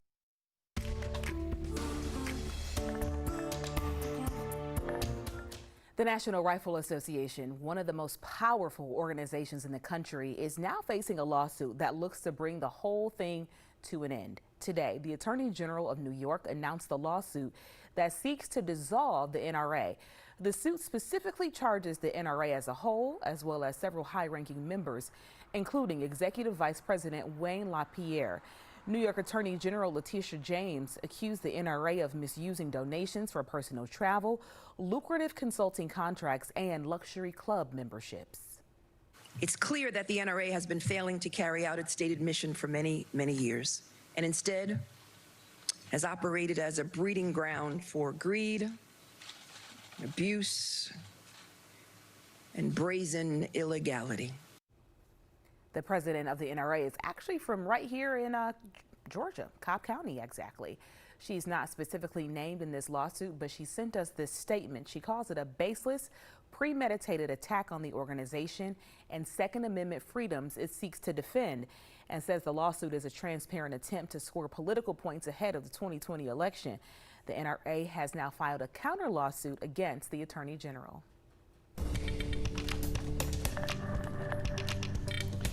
I'm meteorologist Chris Holcomb from the 11 Alive Storm Trackers. We're continuing to watch some of these showers and storms. One of those over on the east side is prompting a severe thunderstorm warning that is in effect just outside of our viewing area. And we'll take a closer look at that in just a second. Meanwhile, closer to home, we're doing fine here in Atlanta. We're keeping an eye on a couple of showers on the west side there at the Carroll and Douglas County line. Those have just developed here and they're drifting up toward the north. Also some there just over the line in Alabama into Cleburne County. And then these in Barrow County moving into Jackson County have some more thunder and lightning with them, and those are moving up toward the north. This is where we have the strongest activity. Again, this is just outside of our area of responsibility. This is a severe thunderstorm warning for Tolliver, Warren, and Wilkes. That's why you're not seeing the crawl rolling at the bottom of your screen. That storm's moving up toward the north, but it's pretty heavy there, just over to the east of Greensboro. In northern Greene County, we've got some thunder and lightning. That's trying to move on up to the north as well. And then we had some showers in Oconee County a little bit earlier. Those are drifting to the north and they're falling apart. And then these right here coming out of Walton County are over in Barrow County right now around the Winder area, where we have some heavy rain and thunder and lightning with that, and that's going to keep moving up toward the north.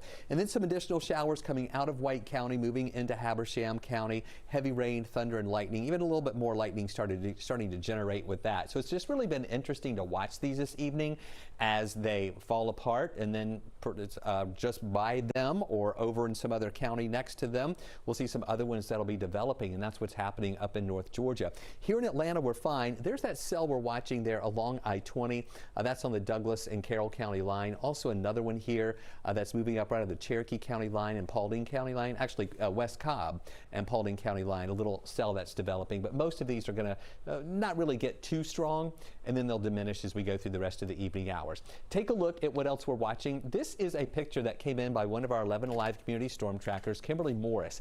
This was in Canton. As that severe storm moved in earlier, you know, we had some wind with that, hail, and a lot of rain. And I know this is kind of hard to see here, but that's 2.5 inches of rain that fell in a short period of time in Canton when those stronger storms moved through.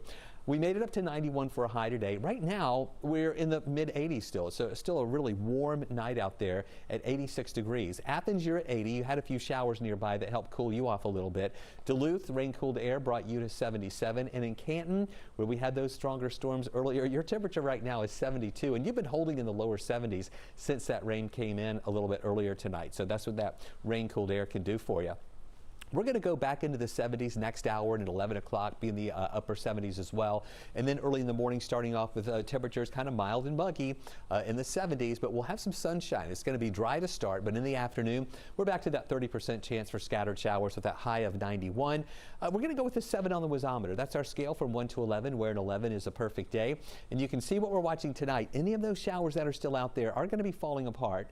And then in the morning, it's going to be dry, that sunshine to start. At lunchtime, just a couple of clouds mixing in. Tomorrow's rain chance, not that high, about a 30% chance you'll see a scattered shower.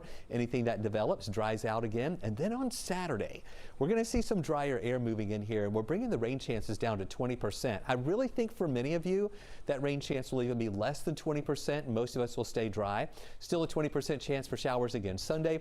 A little better chance of rain again Monday, and then higher chances Tuesday, Wednesday, and Thursday at 40%. But even with that additional chance for rain, temperatures will still make it into the lower 90s. We've heard a lot about how parents and families feel about going back to school, but what about teachers? A raw and honest conversation about how they feel stepping back into the classroom. Clear. The things we take for granted, the people we depend on daily. Here at 11 Alive, we'd like to say thank you. First responders, medical staff, sanitation workers, truck drivers, postal workers, and every brave Georgian doing their part to make a difference. We see you, we hear you, and we appreciate all that you do. Let's start with a viral message going around. Quote, vast majority of people who died had ibuprofen Advil in their system. This message is fake. We just bought 20 dust masks for $97. Are you doing this to help people, or are you doing this to make money, or both? Both. Take this email sent to the Verify team. Is it safe to have your house cleaned by outside workers? The best practice is to limit guests to emergencies only.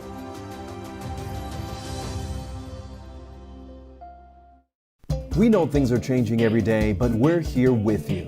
Continuous COVID-19 coverage during prime time. We're committed to giving you facts, not fear. On 11 Alive News Primetime, weeknights from 8 to 11 on WATF. There are everyday actions to help prevent the spread of respiratory diseases. Wash your hands. Avoid close contact with people who are sick. Avoid touching your eyes, nose, and mouth. Stay home when you are sick. Cover your cough or sneeze. Clean and disinfect frequently touched objects with household cleaning spray. For more information, visit cdc.gov/COVID-19. This message brought to you by the National Association of Broadcasters and this station.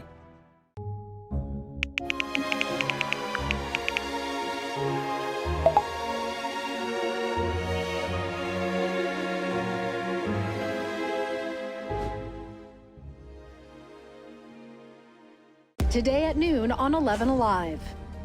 We are seeing that lack of smell or altered taste can be a symptom. We answer your coronavirus-related medical questions. Because 11 Alive is where Atlanta speaks. Televised newscasts not enough for you? Get even more at 11 Alive's YouTube channel, where you'll find uncut interviews, extended body cam footage, live streams of Atlanta's biggest trials, and more. Subscribe to 11 Alive today.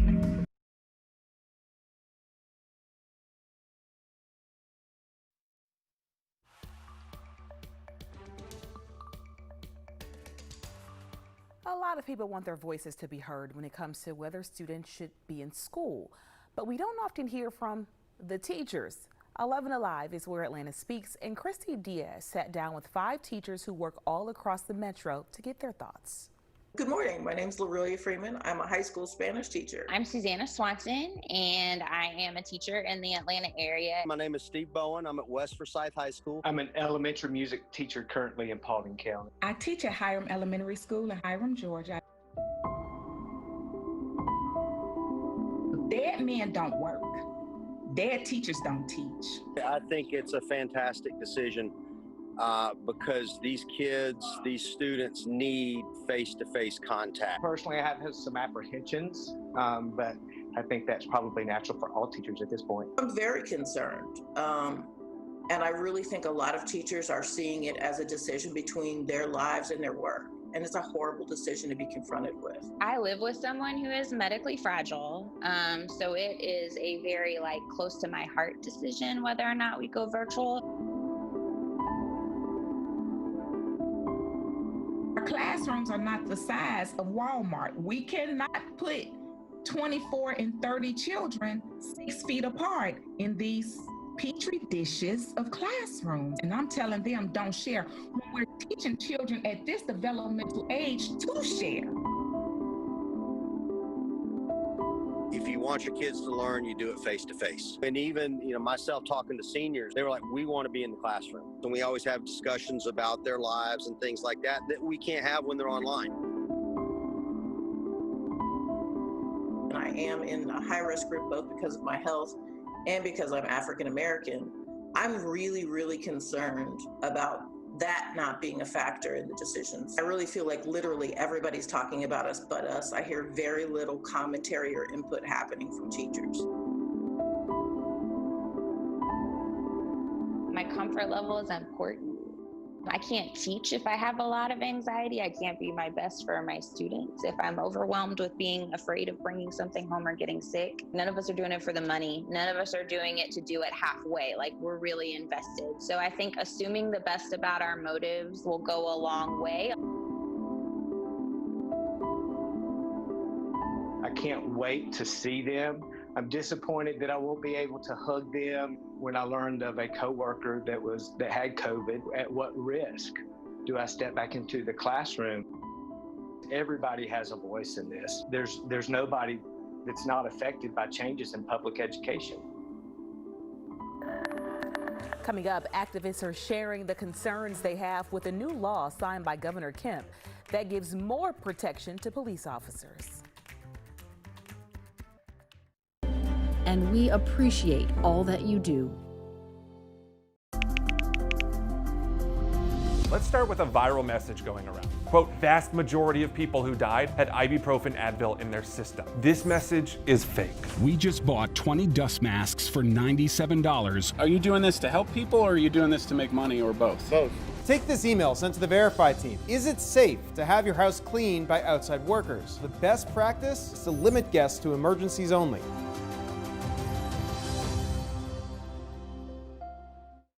We know things are changing every day, but we're here with you. Continuous COVID-19 coverage during prime time. We're committed to giving you facts, not fear. On 11 Alive News Primetime, weeknights from 8 to 11 on WATF. There are everyday actions to help prevent the spread of respiratory diseases. Wash your hands. Avoid close contact with people who are sick. Avoid touching your eyes, nose, and mouth. Stay home when you are sick. Cover your cough or sneeze. Clean and disinfect frequently touched objects with household cleaning spray. For more information, visit cdc.gov/COVID-19. This message brought to you by the National Association of Broadcasters and this station.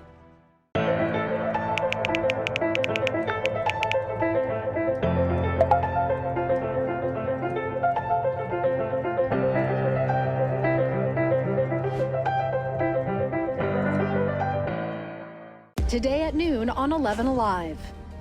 We are seeing that lack of smell or altered taste can be a symptom. We answer your coronavirus-related medical questions. Because 11 Alive is where Atlanta speaks. Televised newscasts not enough for you? Get even more at 11 Alive's YouTube channel, where you'll find uncut interviews, extended body cam footage, live streams of Atlanta's biggest trials, and more. Subscribe to 11 Alive today.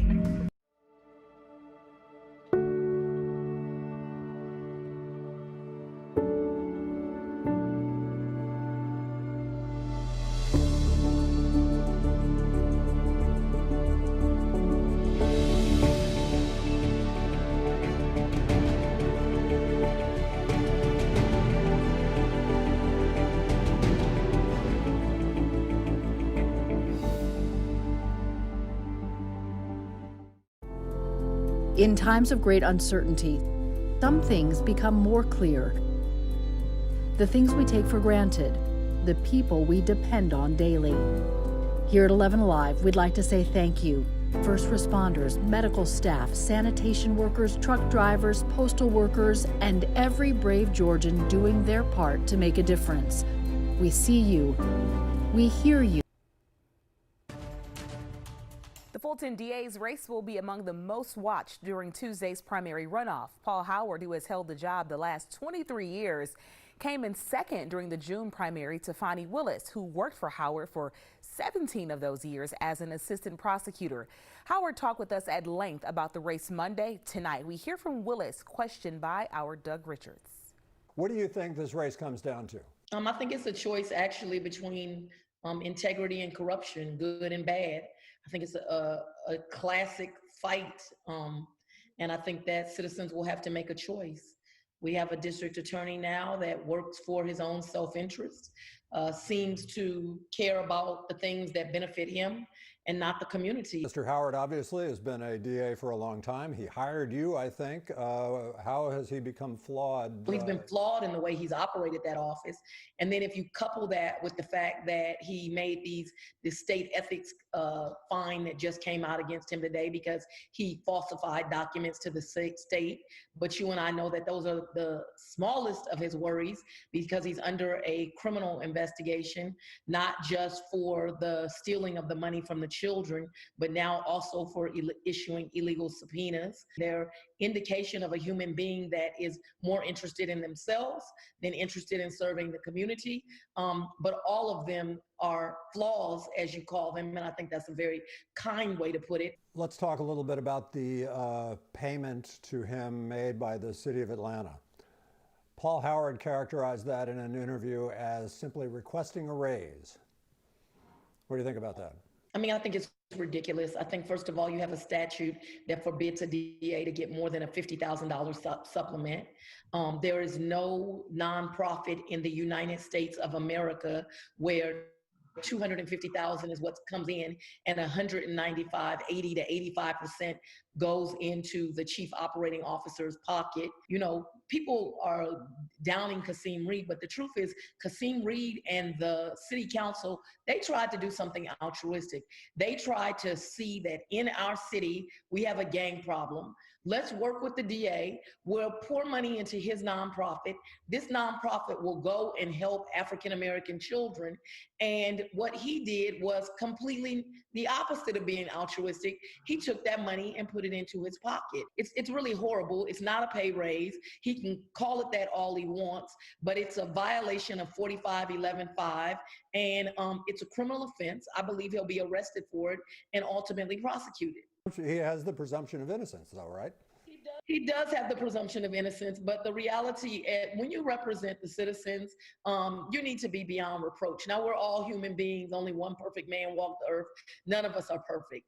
But this district attorney is, one, under a criminal investigation, 2, has sexual harassment charges, 3, we're paying for lawsuits for gender discrimination.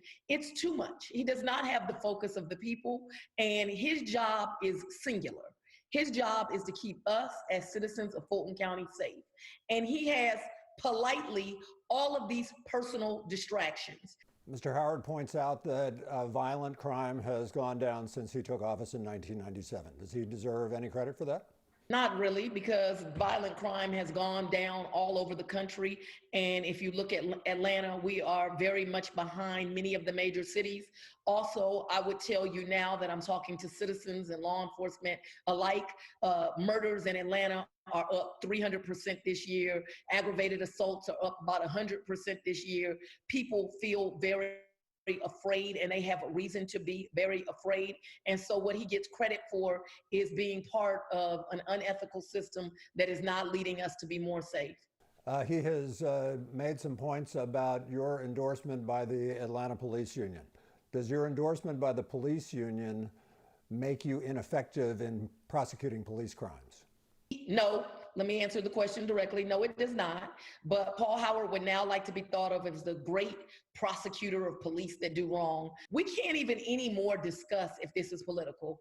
In Paul Howard's ads that he has running on television, he has images from an open active case, the Brooks case. That is unethical to do. It is violation of Georgia Bar Rules 3.6 and 3.8. You are actually using a family's pain to promote yourself, all while you do that, making sure that that family can never get justice. That case is not going to be able to be tried in Fulton County. Fulton County jurors will not be able to decide that case. His office will be recused, and it'll all be because of a conscious decision to behave in an unethical way. Are you compromised by your endorsement by the police union? No, sir. The police union, let's be very clear, they endorsed me. I'm endorsed by 6 organizations. They are one of the 6. They cut me a check, 2 checks, but the 2 checks together total $2,500.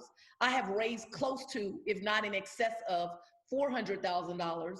The vast majority of those donations are from criminal defense attorneys that want to invest in having a good DA. All right, I've got a couple more questions. One of the things that Mr. Howard said in an interview with us earlier this week was that you have never created a crime prevention or criminal justice program, and that therefore you lack the experience that he brings to the table.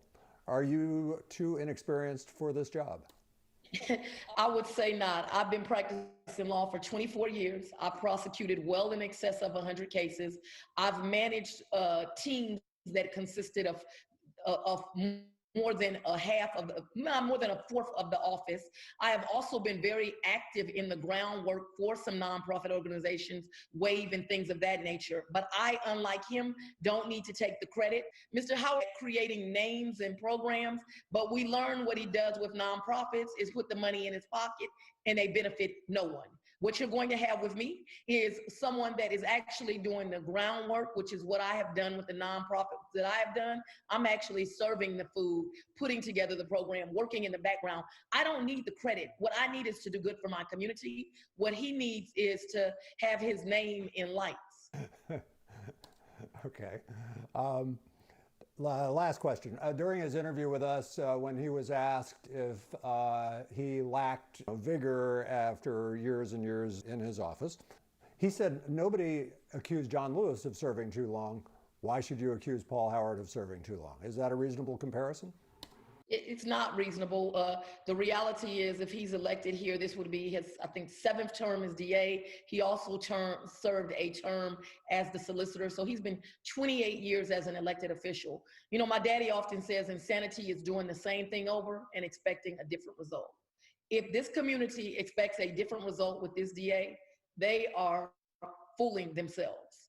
It is not that he lacks energy. It is that his energy is used for the benefit of himself. We recently interviewed Fulton County DA Paul Howard, who is trying to hold on to his seat. You can watch his full conversation with our reporter Naima Abdullahi. That is on the 11 Alive YouTube channel. We have a few showers and thunderstorms that are still lingering out there. Some of these are falling apart while others are still developing. And the trend is going to be for the rest of the nighttime hours that these are all going to finally die on out. Right now in Atlanta, we're looking pretty good. We got a little bit of false echoes down on the south side, but we do have some rain there right on the Carroll and Douglas County line. That's trying to edge up into parts of Paulding County. Also a couple of showers in Cleburne County, Alabama, trying to move over the line into Georgia here, into parts of Haralson County, and also into the southern parts of Polk County. The heaviest rain is just outside of our viewing area, but if you're over around Lake Oconee into Greene County, looking over to the east, you're most likely seeing some of this lightning here from these stronger storms near Crawfordville and Washington, Georgia, approaching Thompson, Georgia as well. Elsewhere, though, the ones that we had earlier in Morgan County and in Putnam County and in Oconee County, those are all falling apart. We do have these in Barrow and Jackson County, right up along 85, not too far off from the Houston area, where we have some of that heavier rain, some thunder and lightning. That's beginning to fall apart. That cell right there in northern Walton County is weakening. We have a little pop-up shower in North Gwinnett near Sugar Hill, also in Forsyth County.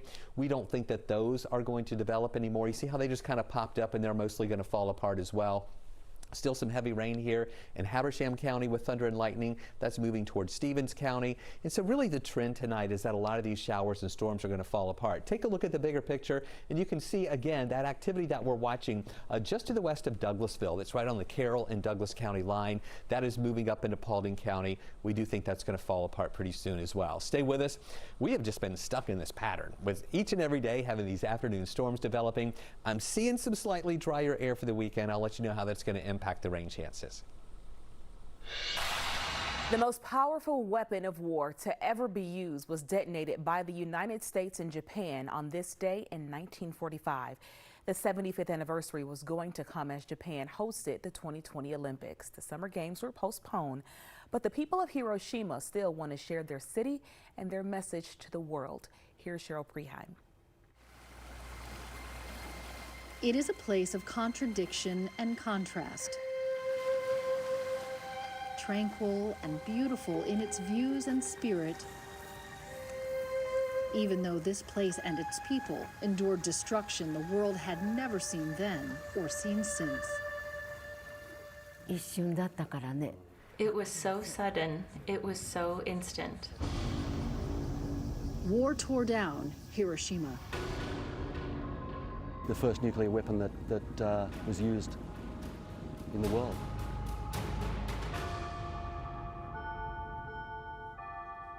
Peace rebuilt and now redefines it. A place where people come and find peace of mind. The city chose to hold on to reminders of the human cost of war. It is the last remaining thing that is a reminder. Not to instigate resentment, but to inspire ongoing reconciliation. I hope people will never have to experience what I did. It is Hiroshima's plea to the world. Reaches into that notion of peace and brotherhood. The peace bell has become part of the melody of the city that the world came to know on August 6, 1945. I was 4 years old. She was playing outside with her big sister. 8:15 in the morning, there was this flash, and we were all totally astonished by it. U.S. aircraft Enola Gay dropped an untested atomic bomb nicknamed Little Boy to end World War II. Created absolute destruction. Unlike anything in the history of warfare. Anyone within the first few hundred meters was just vaporized. It was like walking through hell. I will never forget the scenes that were before my eyes. 70,000 died instantly. Within 4 months, the number doubled to some 140,000. I had another cousin who was 4 years old at the time of the bombing. He later developed leukemia and died. In the years that followed, tens of thousands more died from cancer and radiation sickness. When I walk through, I can't help but be reminded of what happened. Still, the people of Hiroshima have made the past part of a hopeful message for the future. Pray for peace across the world, which is something I feel strongly about.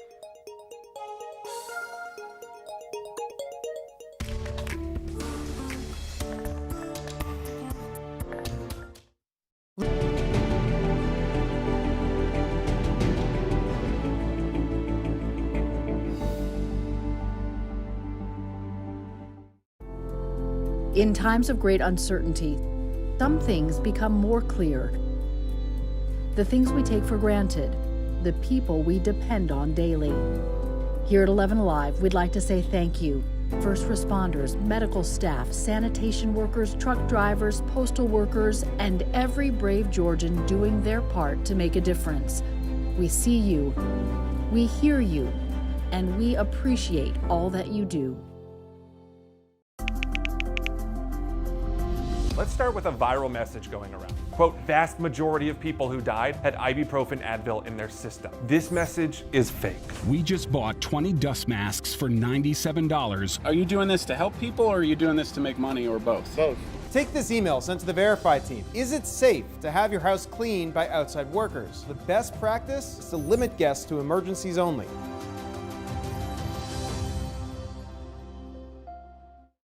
We know things are changing every day, but we're here with you.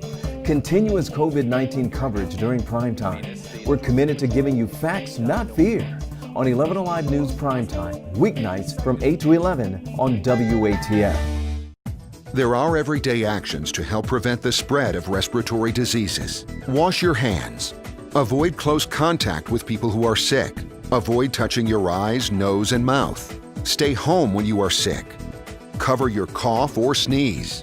Clean and disinfect frequently touched objects with household cleaning spray. For more information, visit cdc.gov/COVID-19. This message brought to you by the National Association of Broadcasters and this station.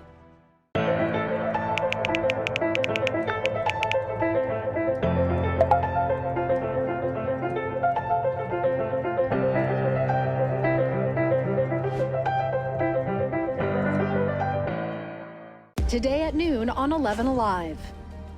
We are seeing that lack of smell or altered taste can be a symptom. We answer your coronavirus-related medical questions. Because 11 Alive is where Atlanta speaks.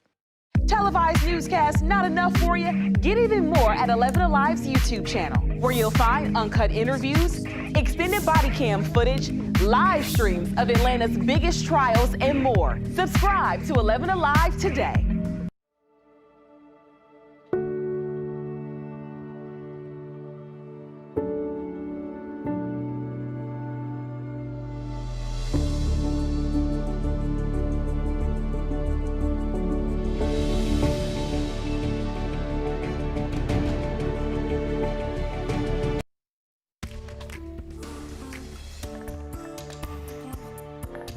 A 6-year-old girl in Atlanta learned a painful lesson about snakes lurking where you may not notice them. Nearly 8,000 people in Georgia are treated every year for poisonous snake bites. Brooklyn's mom, Sonia, never expected her daughter to be on that list. Cheryl Preheim shares her story. And it happens like in an instant. Like it happens really quickly, and then you have about 4 to 8 weeks afterwards to deal with it. Brooklyn Bell is happy to be home. She has quite an adventure to tell her friends about. How is your snake bite feeling? Good. Can you tell me what happened? I was walking with my dog and my sister and mommy, and then Sophie saw the snake before me, and then I stepped on it, and then it bit me. And she went running down the street screaming, and sure enough, as we walk up like a second right behind her, there is a baby copperhead coiled up. Her new puppy Scarlet tried to protect her, but it had already happened. It bit her right in her left foot on the outside. She was wearing flip-flops. We see the pictures, and to know that a baby copperhead did that much damage is pretty sobering. I kind of joke that my knowledge of snake bites comes from like Crocodile Dundee. I might be telling my age there too. But so I assumed that you get bit by a snake or something and you call like the paramedics and they have some magical anti-venom and everything will be okay. But actually come to find out it's a lot more complex than that. And as soon as we got to the ED, you could see that the swelling had gone from just a little puncture wound. Her foot was purple and it was slowly traveling up her leg. For 48 hours or so, they tracked the spread of the venom through her leg and tried to make sure it didn't get past basically her knee, just to make sure it didn't get to any vital organs or anything. So Brooklyn's 2 days at Children's Healthcare of Atlanta was just the beginning of a long recovery. Recuperating for the next about 4 weeks is about what it took. My son just is recovering from a brown recluse spider bite, and you kind of hear about it and you're like, oh yeah, they're out there, and suddenly, oh my gosh, this is a lot to deal with. Yeah, and we've lived in Georgia for about 15 years now, and we've never actually seen a copperhead around our house or in our neighborhood or anything, so never thought too much about it, but did not realize just really how much it takes to recuperate from those bites and how easy it is to be bitten. Like, didn't know that it's as simple as, watching out early morning and late night, like as dusk and dawn is kind of when they come out. Watching where you're walking, they like to hide in twigs and leaves. So if you're walking on a sidewalk or kind of along the side of the road, they're easy to hide there. So Brooklyn, when you play outside now, will you be keeping your eyes out for snakes? What are you going to wear when we go on walks with the puppy now? Tennis shoes. Tennis shoes. All right, tip number 1, wear closed-toe shoes on walks and hikes and avoid tall weeds and brush. Supervise kids and pets when they are outside. We do have more information for you on 11alive.com. We still have some of those showers and thunderstorms producing some thunder and lightning. If you're up in northeast Georgia, you're seeing that lightning there with some of those showers that are still pretty strong. And then also up 85 in Jackson County, we still have some thunder and lightning with a little bit of those showers. For the most part, everything is dying down somewhat. And we're still heavy out toward Crawfordville and Washington, just outside of our viewing area. Greene County, out I-20, you're still getting a little bit of rain closer to Crawfordville. It was heavier earlier for you in Putnam, Greene, Madison, with those heavier showers that came through. We did have some thunder and lightning with that, but as they moved to the north, they started falling apart. We have a couple of spotty showers, this on the Barrow and Walton County line, also another one in North Gwinnett and in Forsyth County. Those are falling apart. These have some heavy rain up 85 into Jackson County, just west of Jefferson and Commerce, and some lightning right there on the Hall and Jackson County line near the Banks County line, and that's going to be moving up toward the north. Still some heavy rain with that. I really think that lightning part is going to fall apart. And then check this out. This is in Habersham County, kind of holding together as it was weaker in White County. Now we've got another little redevelopment there around Mossy Creek with some heavy rain. That lightning extends into Habersham. It's about to move into Stevens County, northern parts of Banks County, getting in on some of that really heavy rain too. So still some activity out there. The trend though for the rest of the night is that things are going to fall apart. Not much else going on in North Georgia. In Atlanta we're fine. False echoes on the south side, but we do have some rain in northern Carroll County, also into Douglas County, moving into those areas of Paulding County. Some moderate rain with that. And on the south side, not much going on here either. So quieter weather south of I-20. Take a look at what we're watching out there. Do you remember last night I told you about Colorado State updating their forecast for the rest of the hurricane season? Well, today the National Hurricane Center also updated theirs. So I want to show you both of those. Last night we talked about Colorado State saying there would be 24 named storm. Well, today the National Hurricane Center is saying between 19 and 25.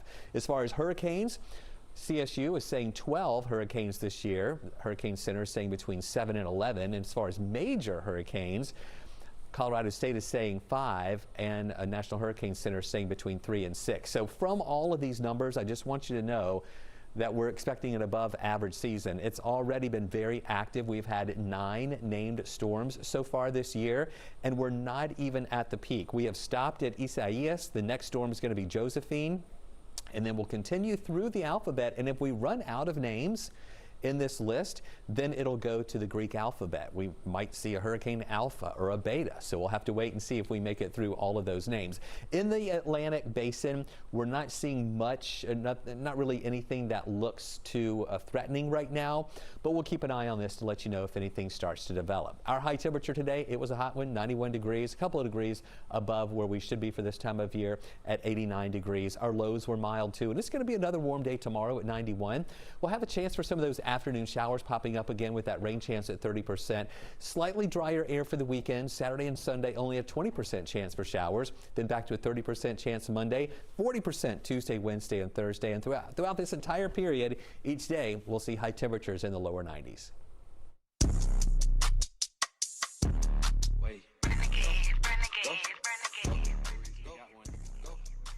This isn't a regular TikTok trend for 16-year-old Zoe after she was diagnosed with Guillain-Barré syndrome. At 15, she lost the ability to walk. Doctors at Children's Healthcare of Atlanta thought recovery would mean at least a 3-month hospital stay, but she fought hard, and after just 16 days, here she is. Definitely a reason to dance. Today at noon on 11 Alive. We are seeing that lack of smell or altered taste can be a symptom.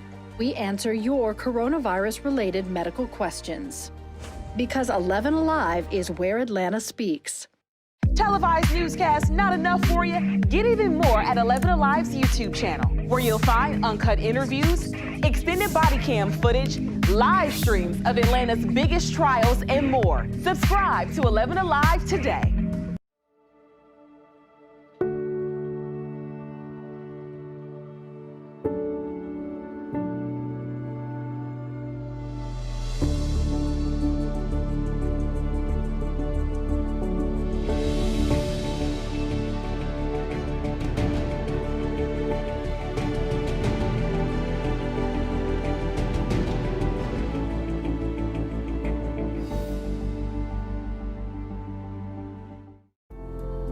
In times of great uncertainty, some things become more clear. The things we take for granted, the people we depend on daily. Here at 11 Alive, we'd like to say thank you. First responders, medical staff, sanitation workers, truck drivers, postal workers, and every brave Georgian doing their part to make a difference. We see you, we hear you, and we appreciate all that you do. Let's start with a viral message going around. Quote, vast majority of people who died had ibuprofen Advil in their system. This message is fake. We just bought 20 dust masks for $97. Are you doing this to help people, or are you doing this to make money, or both? Both. Take this email sent to the Verify team. Is it safe to have your house cleaned by outside workers? The best practice is to limit guests to emergencies only.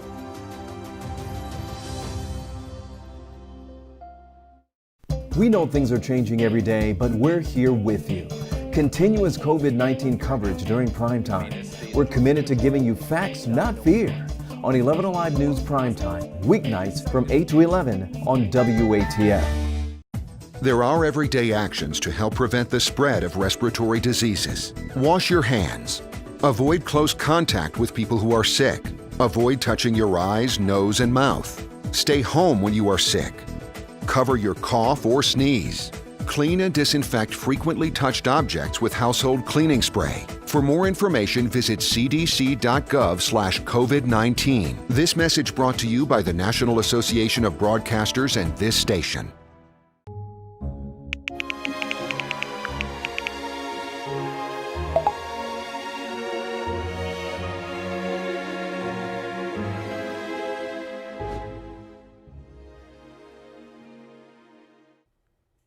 Despite the pandemic, a tradition lives on at Marietta High School. Tonight, Seniors TP'd the entire campus.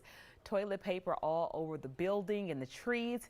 It's a senior class tradition that dates back to more than 20 years with the support of the staff and even the superintendent. It's very impressive. They now have a lot of cleaning up to do. Glad to see someone is keeping something normal during these times. Stick around, Primetime rolls on at 10.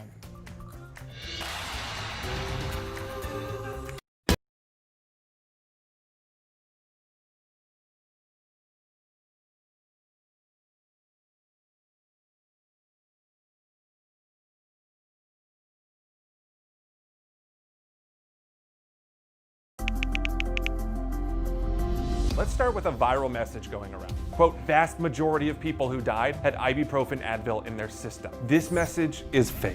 We just bought 20 dust masks for $97. Are you doing this to help people or are you doing this to make money or both? Both.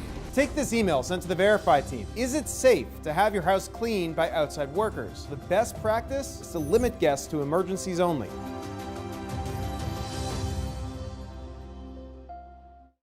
We know things are changing every day, but we're here with you. Continuous COVID-19 coverage during prime time. We're committed to giving you facts, not fear. On 11 Alive News Primetime, weeknights from 8 to 11 on WATF. There are everyday actions to help prevent the spread of respiratory diseases. Wash your hands. Avoid close contact with people who are sick. Avoid touching your eyes, nose, and mouth.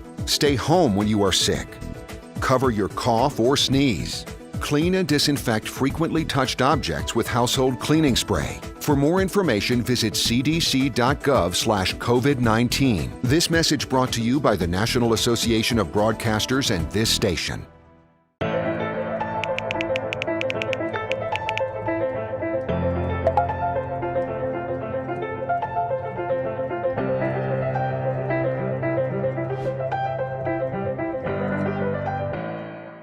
Today at noon on 11 Alive. We are seeing that lack of smell or altered taste can be a symptom. We answer your coronavirus-related medical questions. Because 11 Alive is where Atlanta speaks. Televised newscasts not enough for you? Get even more at 11 Alive's YouTube channel, where you'll find uncut interviews, extended body cam footage, live streams of Atlanta's biggest trials, and more. Subscribe to 11 Alive today.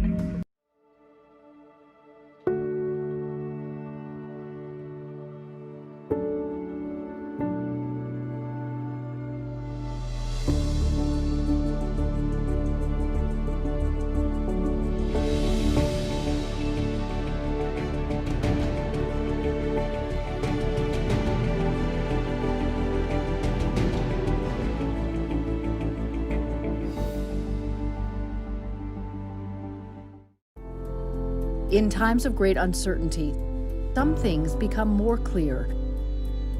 The things we take for granted, the people we depend on daily. Here at 11 Alive, we'd like to say thank you. First responders, medical staff, sanitation workers, truck drivers, postal workers, and every brave Georgian doing their part to make a difference. We see you. 11 Alive News Primetime on the ATL starts now. New tonight at 10, a Paulding County High School student has been suspended after sharing this photo on social media. The picture shows a crowded hallway at North Paulding High School in Paulding County. The photo went viral. It has been used on social media. It has been used in USA Today. It has been used all over the world as an example of the lack of social distancing in many Georgia schools that are back in session. This is a story you will only see on the Big 36 and 11 Alive. Natisha Lance is live in Paulding County for us tonight. Now, Natisha, you actually talked to the teen who believes her punishment is quite extreme. Well, Aisha, this teen really feels like the school is trying to make an example out of her. Out of the video and picture went viral. She says the staff made an announcement to students saying that anyone who posts pictures or criticizes the school on social media could be punished for it.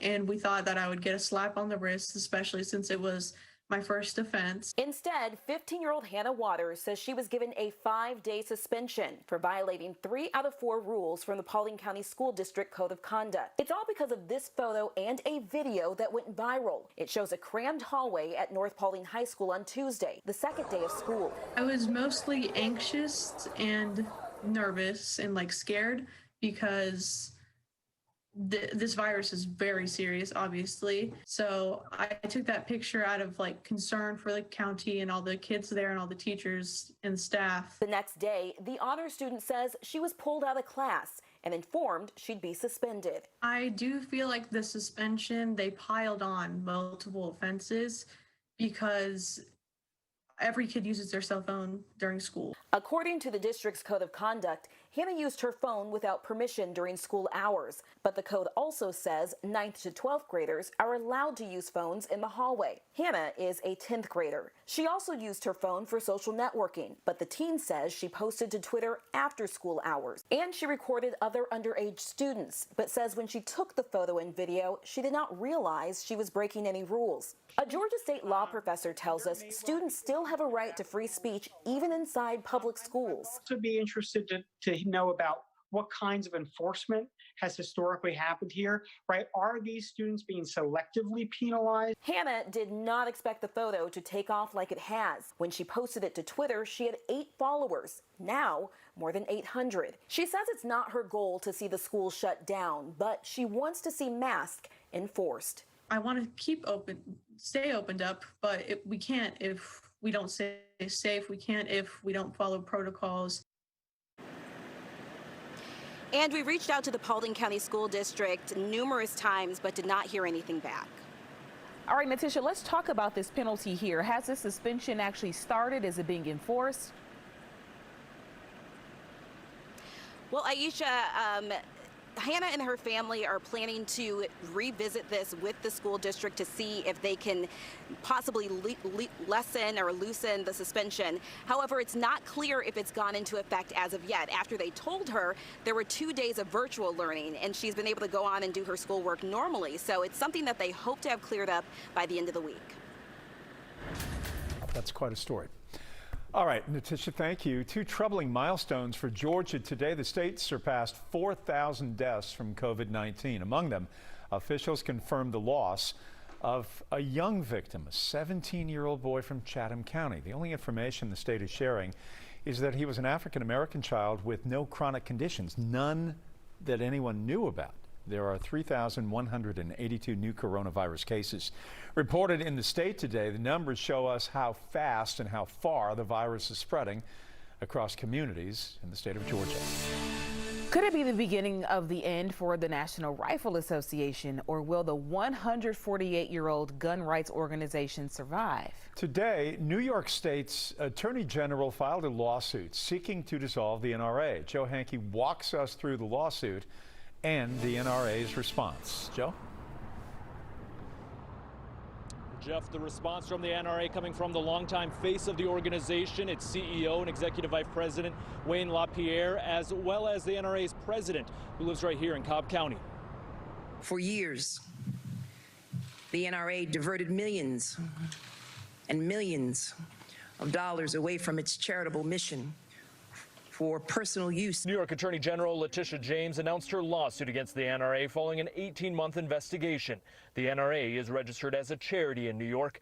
The lawsuit names the NRA, its executive VP Wayne LaPierre, and 3 other executives as defendants. These individuals in the NRA are charged with failing to manage the NRA's funds and failing to follow numerous state and federal laws, which contributed to the loss of more than $64 million.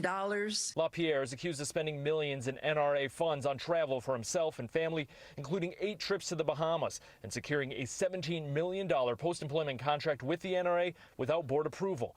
In a statement, LaPierre wrote, "The NRA is well-governed, financially solvent, and committed to good governance. We're ready to fight. Bring it on." NRA President Carolyn Meadows lives in Cobb County, but is not named in the suit. Meadows, in a statement, wrote, "This was a baseless, premeditated attack on our organization and the Second Amendment freedoms it fights to defend." President Donald Trump was asked about the suit as he left the White House. I think the NRA should move to Texas and lead a very good and beautiful life. And in addition to dissolving the NRA, the civil lawsuit would call on the named executives to pay restitution and would bar them from serving on the board of any New York registered charity in the future. The NRA striking back late this afternoon, filing its own lawsuit in response against New York's Attorney General. Send it back to you in studio. A public viewing held today for former GOP presidential hopeful and radio host Herman Cain. It was at the Alfonso Dawson Mortuary in Atlanta earlier today.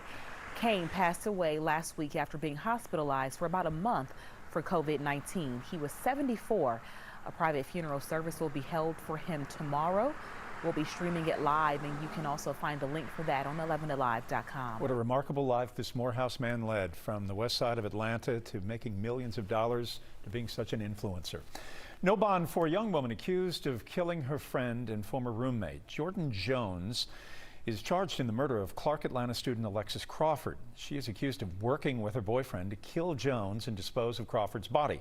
Jones had already been denied bond, but today her attorneys asked the judge to reconsider. This anniversary makes a new federal lawsuit over long lines at Georgia polling sites particularly timely. We are talking about the anniversary of the Voting Rights Act of 1965. Brought by the Democratic Party of Georgia and 3 voters, this new lawsuit we're talking about today seeks to ensure November's presidential election runs much smoother than the June primary that saw hours-long wait times, technical issues, and voter frustration. The lawsuit asks for more polling places, better trained poll workers, and more emergency paper ballots at each site. New tonight, a case of mistaken identity. Armand Butler, a rising senior at Covenant College, that's in North Georgia, was shopping for school clothes at Town Center Mall in Kennesaw when he was rushed and detained by officers. Police later admitted they thought he was somebody else. 11 Alive's Brittany Klein-Peters spoke with Armand and his mother earlier tonight. Nobody knows that I'm a college student. Nobody knows, that I've taken time to work with kids in impoverished communities, or I'm in college trying to do the right thing in life, trying to be a good person, treat everybody with respect. Nobody sees that. They just see a thug. College student Armand Butler says he went to the Town Center Mall in Cobb County to shop for school clothes. When just minutes after arriving, he was approached by a group of officers. When I saw the look on their faces, I knew they were coming for me. I just didn't know what the problem was. And he said, "Give me your ID." So I give him my ID. He takes my ID, he's looking at it. They're about 6 feet away. I'm literally 3 steps out of the door. And they get a message on their radio saying something, and they rush me. Like, the 3 officers literally rushed me. They all pinned me up. They put handcuffs on me.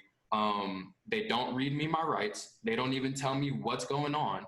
Butler says he was then taken outside to a patrol vehicle where Cobb County police officers told him he matched the description of a suspect that the Georgia State Patrol was searching for, who just ran from a traffic stop nearby. And I was like, "Hey, can I at least call my mom? Because she's right down the street." So by this time, I'm right where I can turn into the mall, right where I see the entrance where I dropped him off. And the visual that I saw was heartbreaking. I saw my son surrounded by 4 police officers. I saw 4 squad cars, and I'm thinking, what in the world? According to the Cobb County Police Department, they detained Butler until Georgia State Patrol arrived. And once GSP confirmed Butler was not the suspect, he was released. And it's not that they were doing their job. I understand they're trying to find people who are armed. It's the fact that they ran into somebody as myself who tried to de-escalate the situation, who didn't cuss them out, who didn't disrespect them, who didn't fight them when they literally pinned me up, grabbed me, and forced me into handcuffs. Who didn't do any of those things, who asked them politely, "Will you take my phone so I don't drop it?" Who asked them politely, "Can I know what's going on? Can I know what's happening?" Who did everything, I guess by the book. And I still got treated like I'm a criminal. I don't want another mother, black or brown, to go through this. I don't want another black or brown boy to go through what my son did today. The mother-son duo tell me that they are in contact with the Cobb County Police Department and are working to set up a meeting with the chief of police to make sure something like this doesn't happen to anyone else. Today over the conditions inside the Ware State Prison. Up next, we hear from family members of inmates who are begging for outside help for the men inside. And the few showers that we had around the metro area earlier are falling apart and not much going on in the city. We have some on the west side and then still really active up in northeast Georgia. Stay with us. I'll let you know when these showers will diminish and if we'll see more developing tomorrow. Advil in their system. This message is fake. We just bought 20 dust masks for $97. Are you doing this to help people or are you doing this to make money or both? Both. Take this email sent to the Verify team. Is it safe to have your house cleaned by outside workers? The best practice is to limit guests to emergencies only.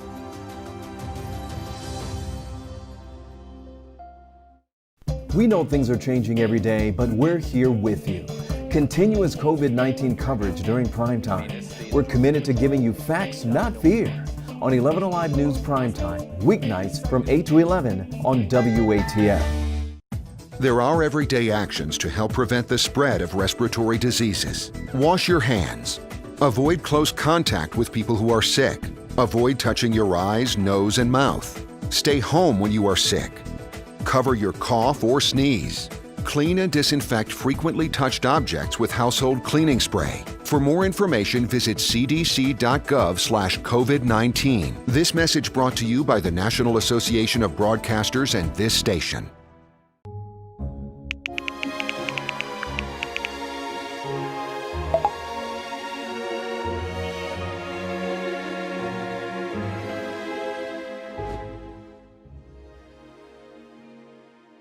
Today at noon on 11 Alive. We are seeing that lack of smell or altered taste can be a symptom.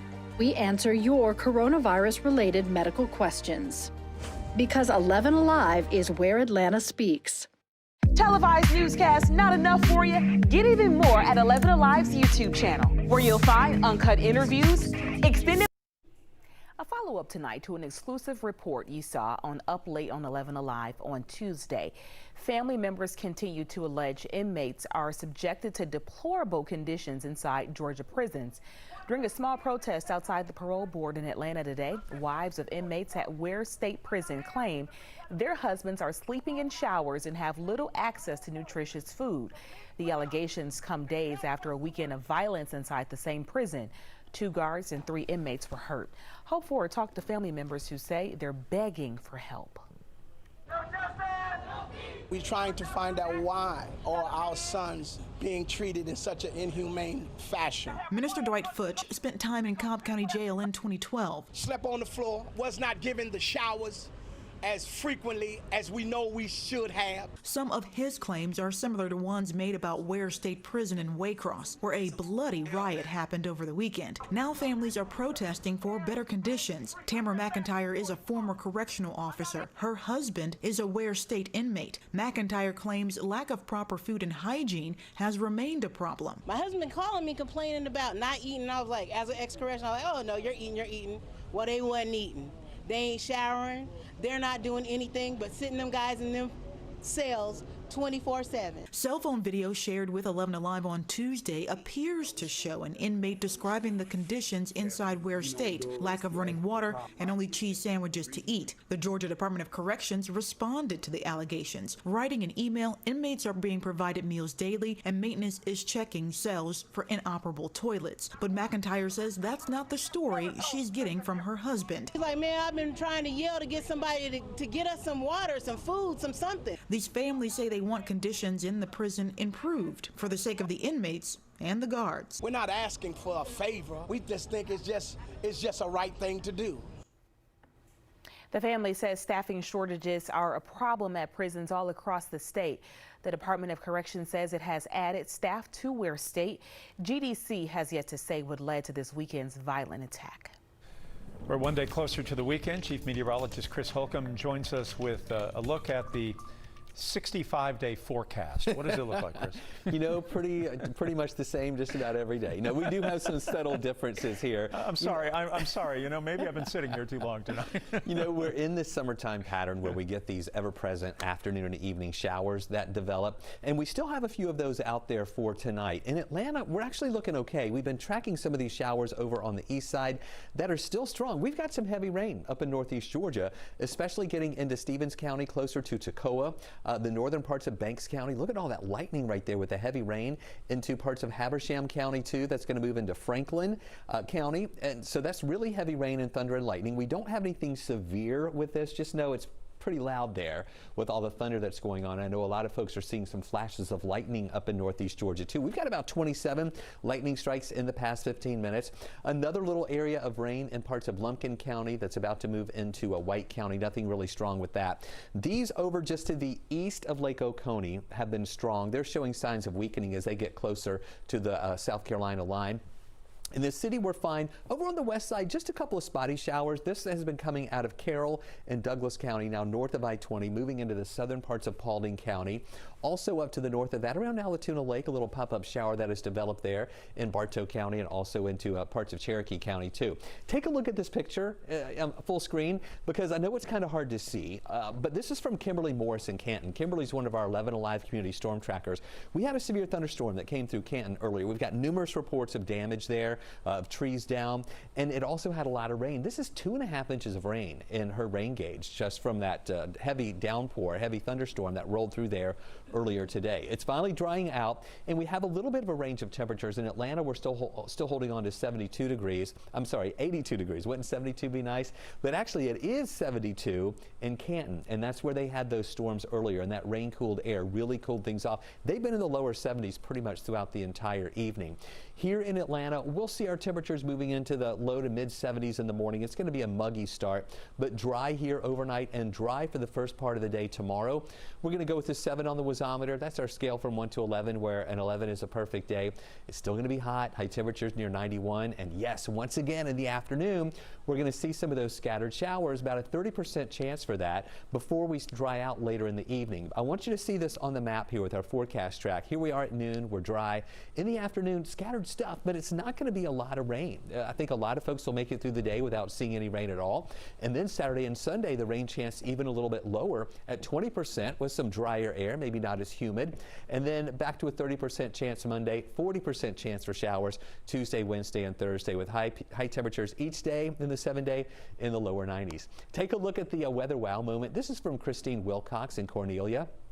Beautiful, beautiful picture. This was at sunrise this morning, looking toward the east in that higher elevation. What a nice view Christine has. Christine is one of our 11 Alive community storm trackers. You can be one too. On Facebook, just search 11 Alive Storm Trackers. Ask to become a member of that closed group. We'll let you in. You can see what other people are sharing, talking about weather with pictures and videos, and you can post your own information there too. We've heard a lot of parents talk about how their family feels about sending kids back to school, but what about the teachers? What are they saying? Up next, a raw and honest conversation about how they feel stepping back into the classroom. The things we take for granted, the people we depend on daily. Here at 11 Alive, we'd like to say thank you. First responders, medical staff, sanitation workers, truck drivers, postal workers, and every brave Georgian doing their part to make a difference. We see you, we hear you, and we appreciate all that you do. Let's start with a viral message going around. Quote, vast majority of people who died had ibuprofen Advil in their system. This message is fake. We just bought 20 dust masks for $97. Are you doing this to help people or are you doing this to make money or both? Both. Take this email sent to the Verify team. Is it safe to have your house cleaned by outside workers? The best practice is to limit guests to emergencies only.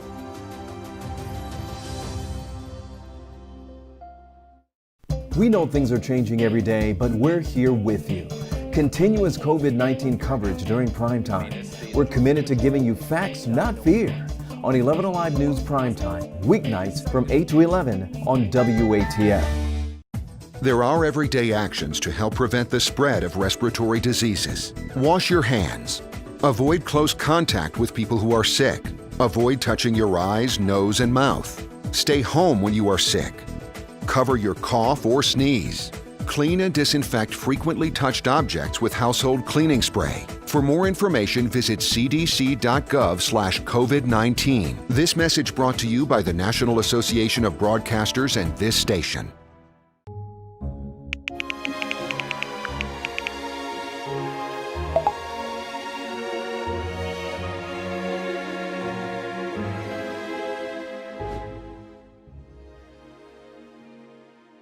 Today at noon on 11 Alive.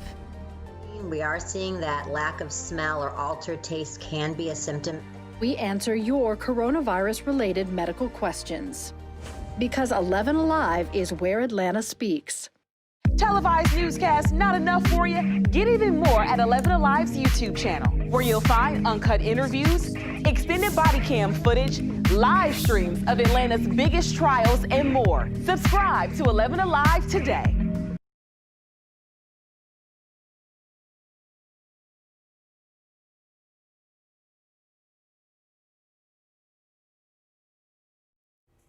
A lot of people want their voices to be heard when it comes to whether students should be in school. A lot of opinions on this one, but we don't often hear from the teachers.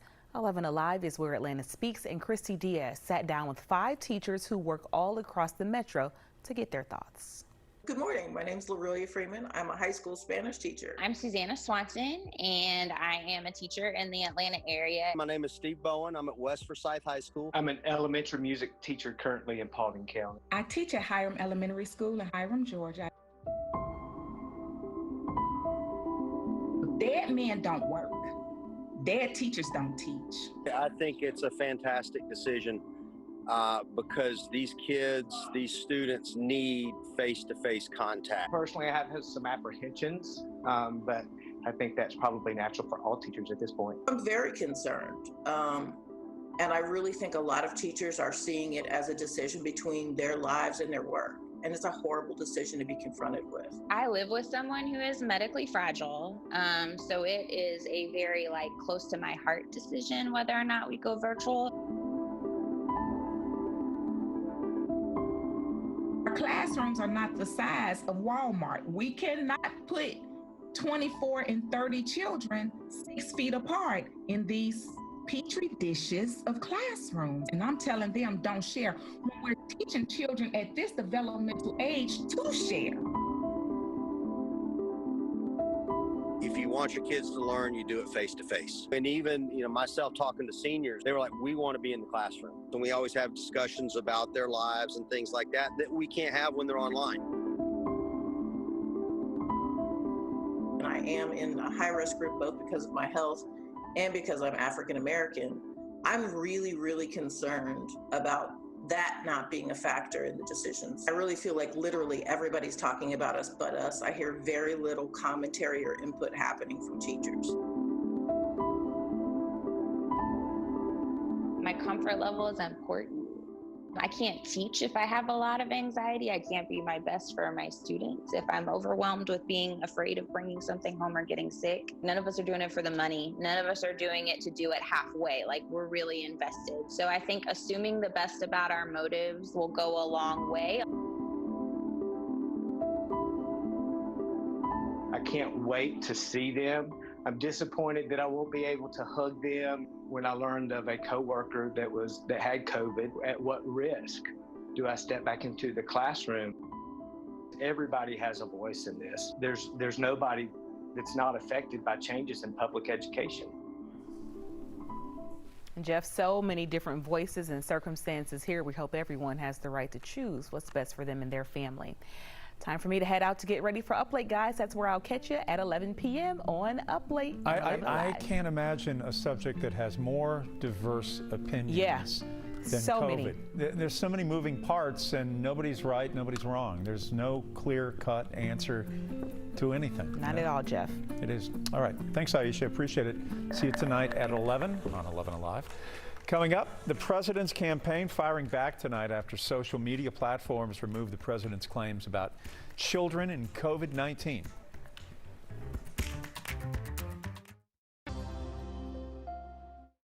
We know things are changing every day, but we're here with you. Continuous COVID-19 coverage during prime time. We're committed to giving you facts, not fear. On 11 Alive News Primetime, weeknights from 8 to 11 on WATF. There are everyday actions to help prevent the spread of respiratory diseases. Wash your hands. Avoid close contact with people who are sick. Avoid touching your eyes, nose, and mouth. Stay home when you are sick. Cover your cough or sneeze. Clean and disinfect frequently touched objects with household cleaning spray. For more information, visit cdc.gov/COVID-19. This message brought to you by the National Association of Broadcasters and this station.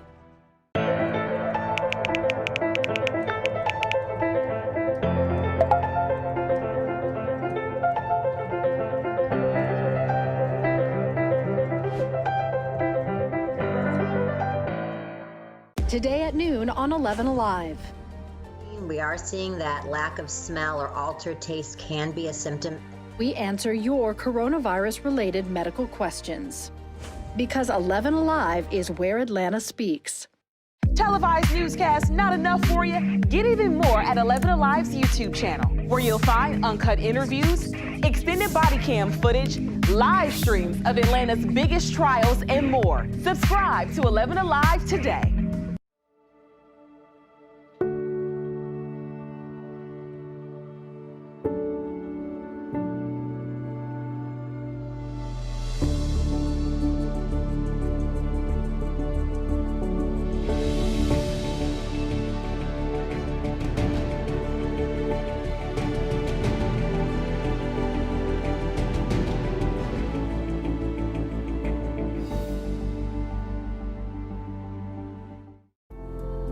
In times of great uncertainty, some things become more clear. The things we take for granted, the people we depend on daily. Here at 11 Alive, we'd like to say thank you. First responders, medical staff, sanitation workers, truck drivers, postal workers, and every brave Georgian doing their part to make a difference. We see you, we hear you, and we appreciate all that you do. Let's start with a viral message going around. Quote, vast majority of people who died had ibuprofen Advil in their system. This message is fake. We just bought 20 dust masks for $97. Are you doing this to help people or are you doing this to make money or both? Both. Take this email sent to the Verify team. Is it safe to have your house cleaned by outside workers? The best practice is to limit guests to emergencies only.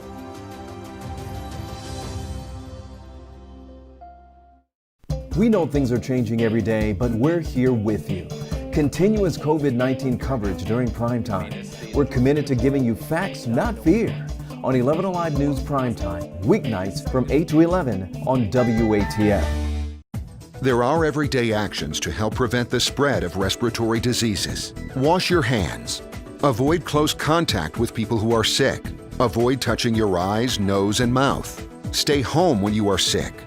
Cover your cough or sneeze. Clean and disinfect frequently touched objects.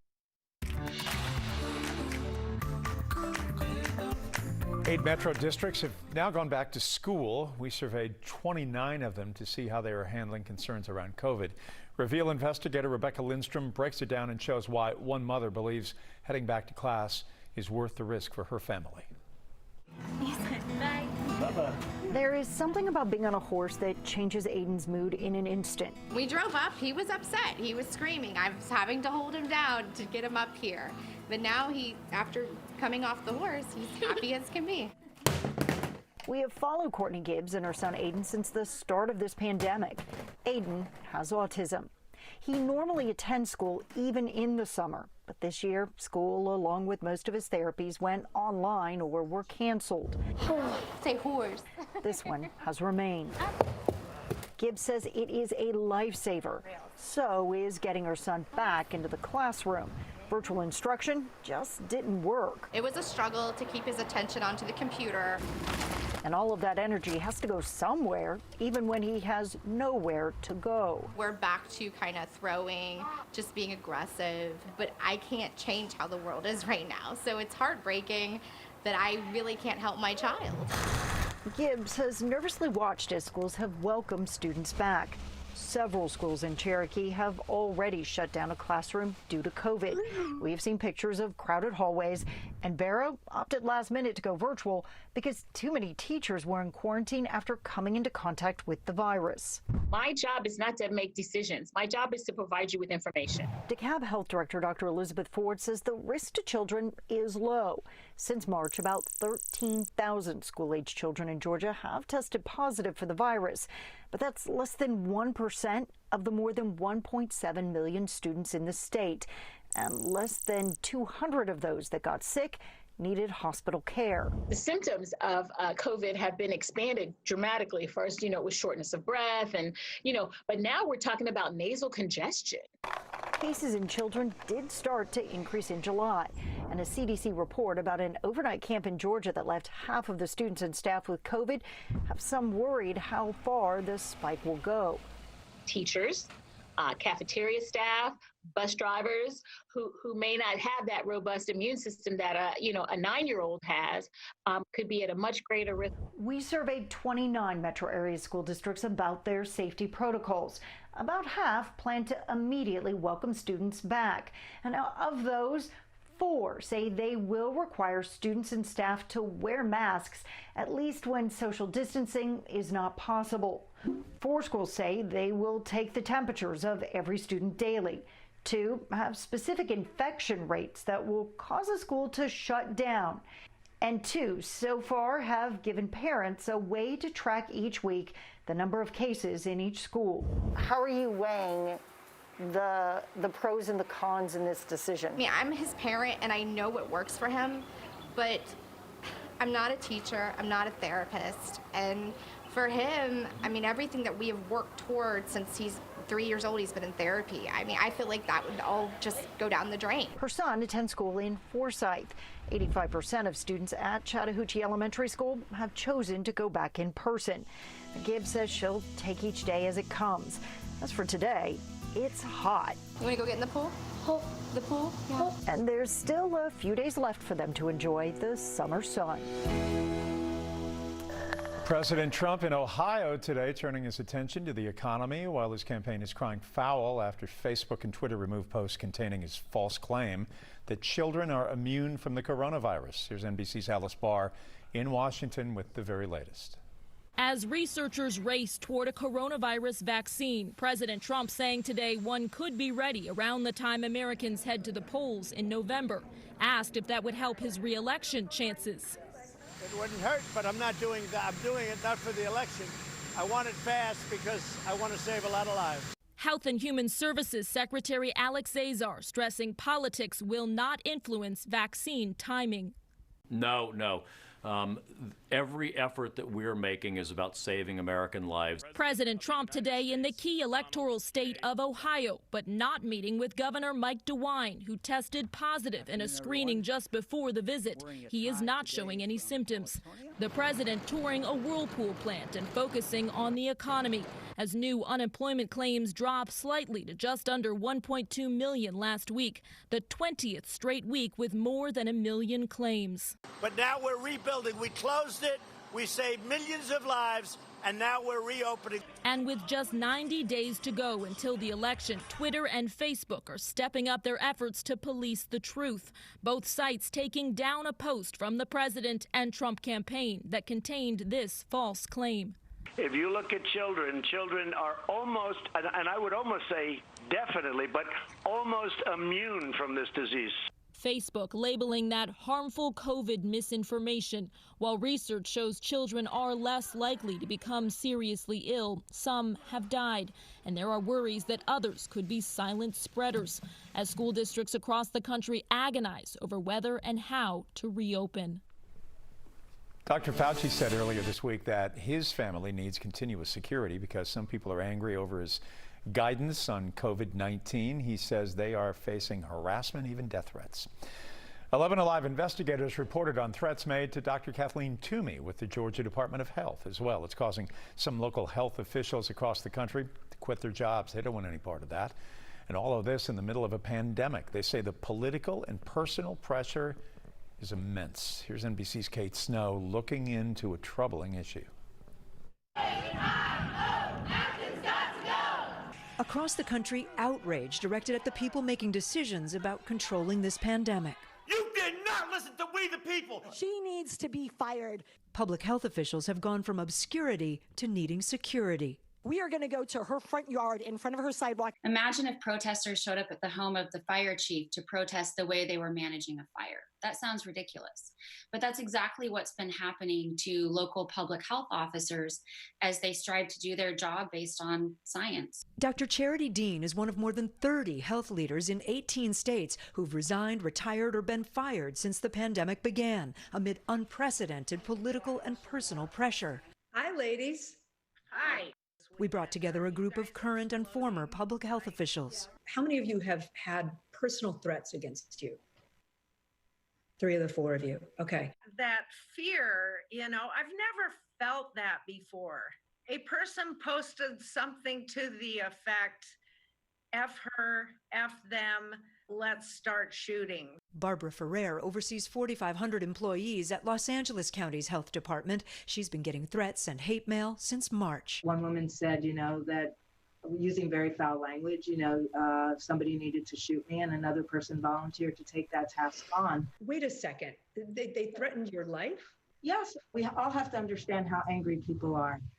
People have lost so much. And then there's political pressure. When the Colorado County where Emily Brown ran the health department wanted to reopen, she found herself at odds with commissioners. I thought it was too soon. I was concerned that this would be much too soon for the health of our community. She was fired shortly after. We are all less safe when we lose these seasoned health officers who have led their counties and their states for many years. So it's really important that we support the ones who are in office and that we support science. Speaking out for a profession under fire during a pandemic. Today was the 75th anniversary of the bombing of Hiroshima by the Enola Gay to help put an end to World War II.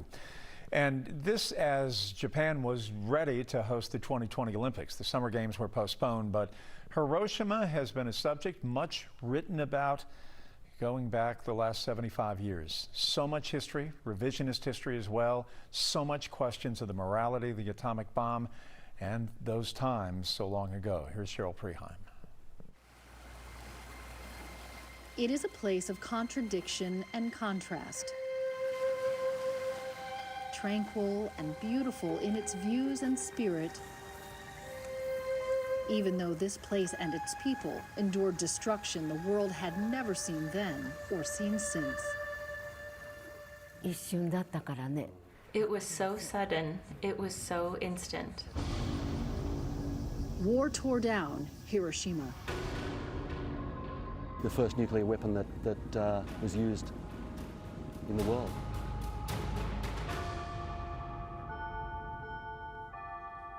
Peace rebuilt and now redefines it. A place where people come and find peace of mind. The city chose to hold on to reminders of the human cost of war. It is the last remaining thing that is a reminder. Not to instigate resentment, but to inspire ongoing reconciliation. I hope people will never have to experience what I did. It is Hiroshima's plea to the world. Reaches into that notion of peace and brotherhood. The peace bell has become part of the melody of the city that the world came to know on August 6, 1945. I was 4 years old. She was playing outside with her big sister. 8:15 in the morning, there was this flash, and we were all totally astonished by it. U.S. aircraft Enola Gay dropped an untested atomic bomb nicknamed Little Boy to end World War II. Created absolute destructions. Unlike anything in the history of warfare. Anywhere within the first few hundred meters was just vaporized. It was like walking through hell. I will never forget the scenes that were before my eyes. 70,000 died instantly. Within 4 months, the number doubled to some 140,000. I had another cousin who was 4 years old at the time of the bombing. He later developed leukemia and died. In the years that followed, tens of thousands more died from cancer and radiation sickness. When I walk through, I can't help but be reminded of what happened. Still, the people of Hiroshima have made the past part of a hopeful message for the future. Pray for peace across the world, which is something I feel strongly about. We're still dealing with some thunderstorms out there tonight, especially up in northeast Georgia. Stay with us. We'll let you know when they're going to die out. And we're going to talk about some slightly drier air that's going to move in for the weekend. More on that coming up. We continue to unveil winners of the Atlanta Sports Awards, including several in the Sports Council's newest category. You will see it coming up next. We'd like to say thank you. First responders, medical staff, sanitation workers, truck drivers, postal workers, and every brave Georgian doing their part to make a difference. We see you, we hear you, and we appreciate all that you do. Let's start with a viral message going around. Quote, vast majority of people who died had ibuprofen Advil in their system. This message is fake. We just bought 20 dust masks for $97. Are you doing this to help people or are you doing this to make money or both? Both. Take this email sent to the Verify team. Is it safe to have your house cleaned by outside workers? The best practice is to limit guests to emergencies only.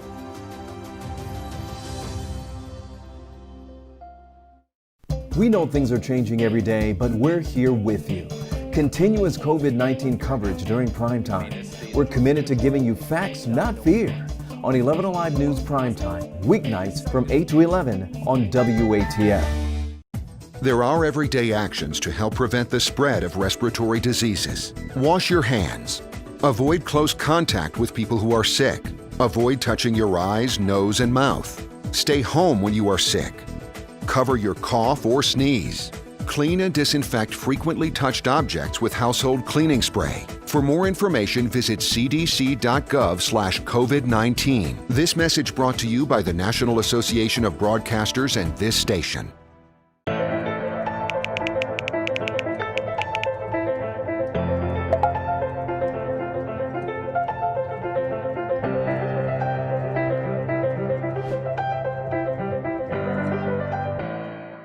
Today at noon on 11 Alive. We are seeing that lack of smell or altered taste can be a symptom. We answer your coronavirus-related medical questions.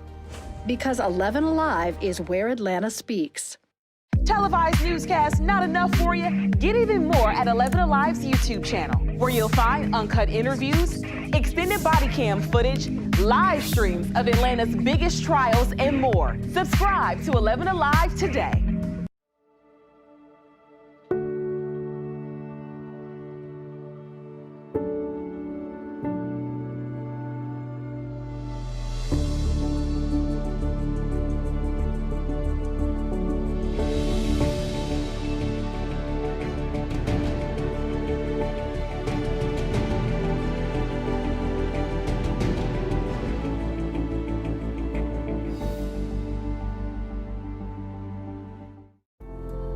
In times of great uncertainty, some things become more clear. The things we take for granted, the people we depend on daily. Here at 11 Alive, we'd like to say thank you. First responders, medical staff, sanitation workers, truck drivers, postal workers, and every brave Georgian doing their part to make a difference. We see you, we hear you, and we appreciate all that you do. Let's start with a viral message going around. Quote, vast majority of people who died had ibuprofen Advil in their system. This message is fake. We just bought 20 dust masks for $97. Are you doing this to help people or are you doing this to make money or both? Both. We're less than a week away from Georgia's runoff election, and the biggest race locally will be the one to watch. That is for Fulton County District Attorney. On Monday, we talked with the incumbent, the longtime DA, Paul Howard, about the issues facing him, and there are many, including a criminal investigation into his conduct, as well as allegations that he has politicized alleged misconduct by police. Tonight we talk with Mr. Howard's opponent, his longtime assistant, District Attorney Fani Willis. Here is 11 Alive's Doug Richards. Fani Willis spent 17 years employed as a prosecutor by Fulton County District Attorney Paul Howard. Now she faces Howard in Tuesday's runoff, and she's not at all shy about clobbering her former boss when asked about the contest. I think it's a choice actually between integrity and corruption, good and bad. I think it's a classic fight, and I think that citizens will have to make a choice. We have a district attorney now that works for his own self-interest, seems to care about the things that benefit him and not the community. Former prosecutor Fani Willis says Paul Howard took for himself tens of thousands of dollars that former Atlanta Mayor Kasim Reed transferred to a nonprofit designed to help fight crime in underserved communities. Howard told 11 Alive News it was always intended for his personal bank account. I met with the mayor, asking them for a salary supplement from the city of Atlanta. What I did is what Americans do all the time. We ask for pay raises, pay increases, and that's what I asked for. That's what the city of Atlanta sent over based upon the work that I had performed for the city. Paul Howard characterized that in an interview as simply requesting a raise. What do you think about that? I mean, I think it's ridiculous. What he did was enriching himself. It's really horrible. It's not a pay raise. He can call it that all he wants. It's a criminal offense. I believe he'll be arrested for it and ultimately prosecuted. He has the presumption of innocence, though, right? He does have the presumption of innocence, but the reality, when you represent the citizens, you need to be beyond reproach. Who he is who he's shown you to be. And that is someone that cannot manage a stable office. That is someone that secretly puts money in their pocket. It's time for him to go. In the June primary, Willis beat Howard by about 7.5 percentage points. Howard's long career is on the line in Tuesday's runoff. I just got a message from one of our 11 Alive community storm trackers up in Toccoa saying that it is storming like crazy up here, and that's what we see on radar right now with very heavy rain up in parts of northeast Georgia, a lot of thunder and lightning. This is in Stevens County, right at Toccoa is where they're having the heaviest activity. Some of this stretches back into North Hall, also into these areas here of Habersham County, where we've got about 35 lightning strikes in the past 15 minutes. And then you saw some of those showers that were over to the east of us that are finally diminishing. We had some really heavy rain. That was to the east of Lake Oconee, and that's all falling apart now over on the east side. And we're fine here in Atlanta, watching just a couple little showers that have developed here along I-20 in Carroll and Douglas County. That's moving up into Paulding, falling apart. These around Allatoona Lake, just a few light showers there, so nothing big going on. Now remember last night we were talking about the latest update that came in from Colorado State University about this year's hurricane season, or the rest of the hurricane season? Well, today the National Hurricane Center also gave their update. So I want to compare the two. Here you can see the averages of named storms, hurricane, and then major hurricanes, all right? Colorado State was saying we would have 24 named storms, and today the National Hurricane Center is saying between 19 and 25. Colorado State said of those 12 would be hurricanes, and the Hurricane Center is saying between 7 and 11. And of those, the major hurricanes, excuse me, of Category 3 or higher. Colorado State says 5. National Hurricane Center says 3 to 6. So they're kind of pretty much in the same area there. But what I want you to see from all these numbers is that it's going to be an extremely active season. We have already had 9 named storms so far this year. The last one was Isaias. The next one will be Josephine. If we get through the entire list of names and we're still having activity, then we'll have to go to the Greek alphabet to name the storms after that. We've done that before. Back in 2005, we had to go to the Greek alphabet because we had so many named systems. The tropics are pretty quiet right now. We don't see anything that's really grabbing our attention to be overly concerned about, but we'll be watching the models. We'll let you know if we see anything developing there. Tomorrow, 91 for a high. We're going to go with a 7 on the wazometer. We will have a few scattered showers that'll develop. It'll be dry in the morning and at lunchtime. And then in the afternoon, you know, as you see here on the maps, not a widespread coverage of rain. We're going to about a 30% chance for some of those showers. And then some drier air moves in Saturday and Sunday. It means a little lower humidity and lower rain chances. With the rain chance Saturday, I really think it was less than 20%. 20% chance Sunday, back to a 30% chance Monday, and then a 40% chance for showers next week with the highs holding in the lower 90s. Last week, Nick Markakis decided to rejoin the Braves after opting out for the season. Tonight against the Blue Jays, in his first game back in the lineup, he hit a walk-off and reminded everybody he still has a little pop in that bat. Nice COVID-friendly celebration by the Braves at home plate as well. Braves are on the road against the Phillies tomorrow. The ACC revised football schedule is out, and Georgia Tech players knew who their opponents would be this season, but they weren't sure when the games would be played. Tech will open the season on September 12th at Florida State, and the Jackets are ready to go. All of us were very excited. I'm excited to go to Florida State for our first game, and now I know what team, I've been, like I said, as a leader, I've been preparing myself with every team that we're going to play, but now I know who we're going to play, so now I can really dive in more, deeper into Florida State. This year for the Atlanta Sports Awards, we have a new category, the Unsung Hero Award, going to those who help stand out in helping others here in Atlanta with coronavirus relief, the fight for social justice. We're honoring Falcons, Braves, Dream, and Hawks. Here's a sneak preview. The Unsung Hero Award, presented by the Arthur M. Blank Family Foundation.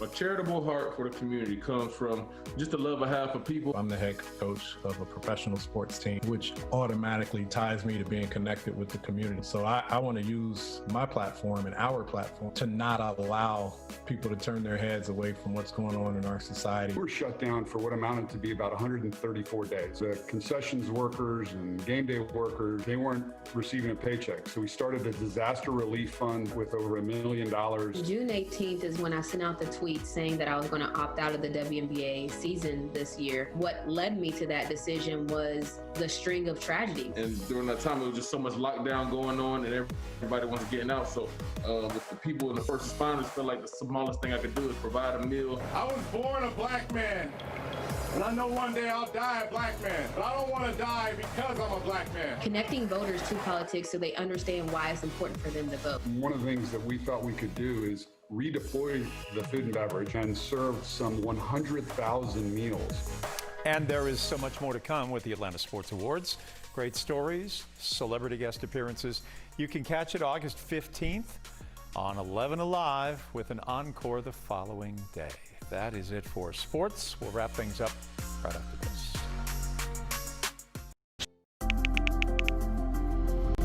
Let's start with a viral message going around. Quote, vast majority of people who died had ibuprofen Advil in their system. This message is fake. We just bought 20 dust masks for $97. Are you doing this to help people or are you doing this to make money or both? Both. Take this email sent to the Verify team. Is it safe to have your house cleaned by outside workers? The best practice is to limit guests to emergencies only.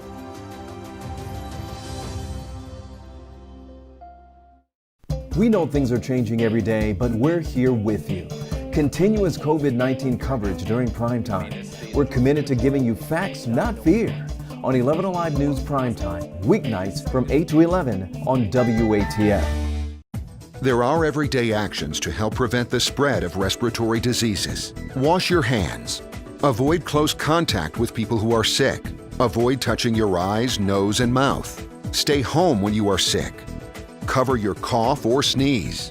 Clean and disinfect frequently touched objects with household cleaning spray. For more information, visit cdc.gov/COVID-19. This message brought to you by the National Association of Broadcasters and this station.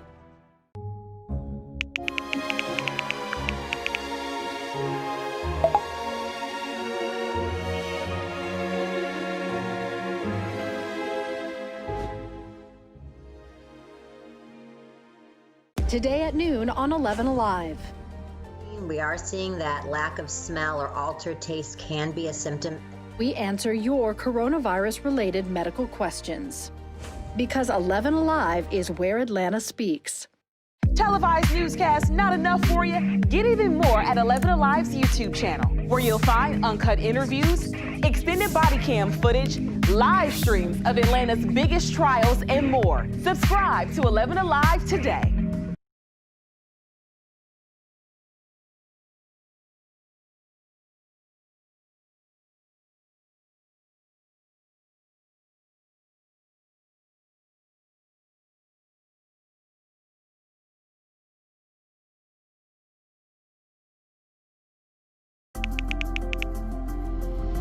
Let's Let's start with a viral message going around. Quote, vast majority of people who died had ibuprofen Advil in their system. This message is fake. We just bought 20 dust masks for $97. Are you doing this to help people or are you doing this to make money or both? Both. Take this email sent to the Verify team. Is it safe to have your house cleaned by outside workers? The best practice is to limit guests to emergencies only.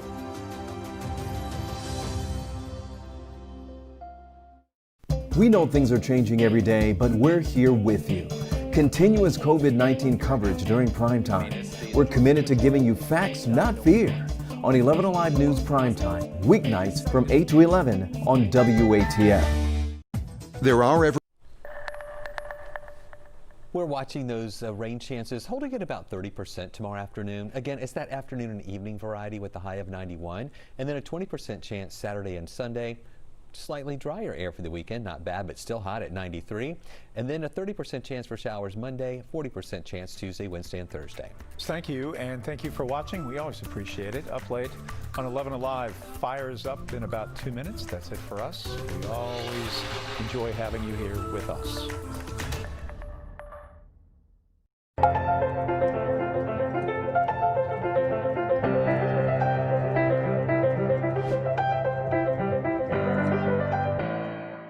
Today at noon on 11 Alive. We are seeing that lack of smell or altered taste can be a symptom. We answer your coronavirus-related medical questions. Because 11 Alive is where Atlanta speaks. Televised newscasts not enough for you? Get even more at 11 Alive's YouTube channel, where you'll find uncut interviews, extended body cam footage, live streams of Atlanta's biggest trials, and more. Subscribe to 11 Alive today.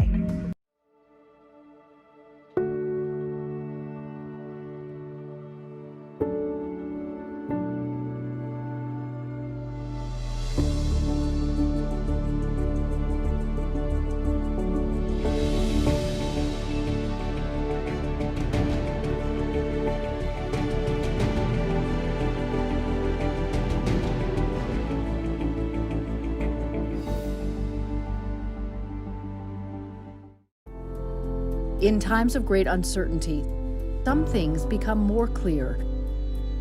The things we take for granted, the people we depend on daily. Here at 11 Alive, we'd like to say thank you.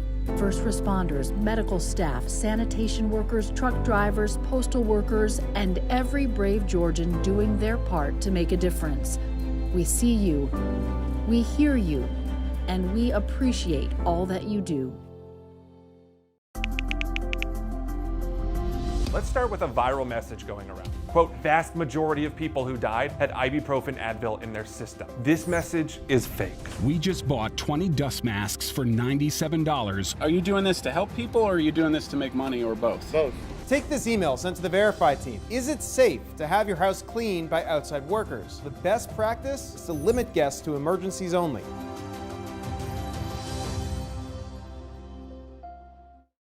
We know things are changing every day, but we're here with you. Continuous COVID-19 coverage during prime time. We're committed to giving you facts, not fear. On 11 Alive News Primetime, weeknights from 8 to 11 on WATF. There are everyday actions to help prevent the spread of respiratory diseases. Wash your hands. Avoid close contact with people who are sick. Avoid touching your eyes, nose, and mouth. Stay home when you are sick. Cover your cough or sneeze.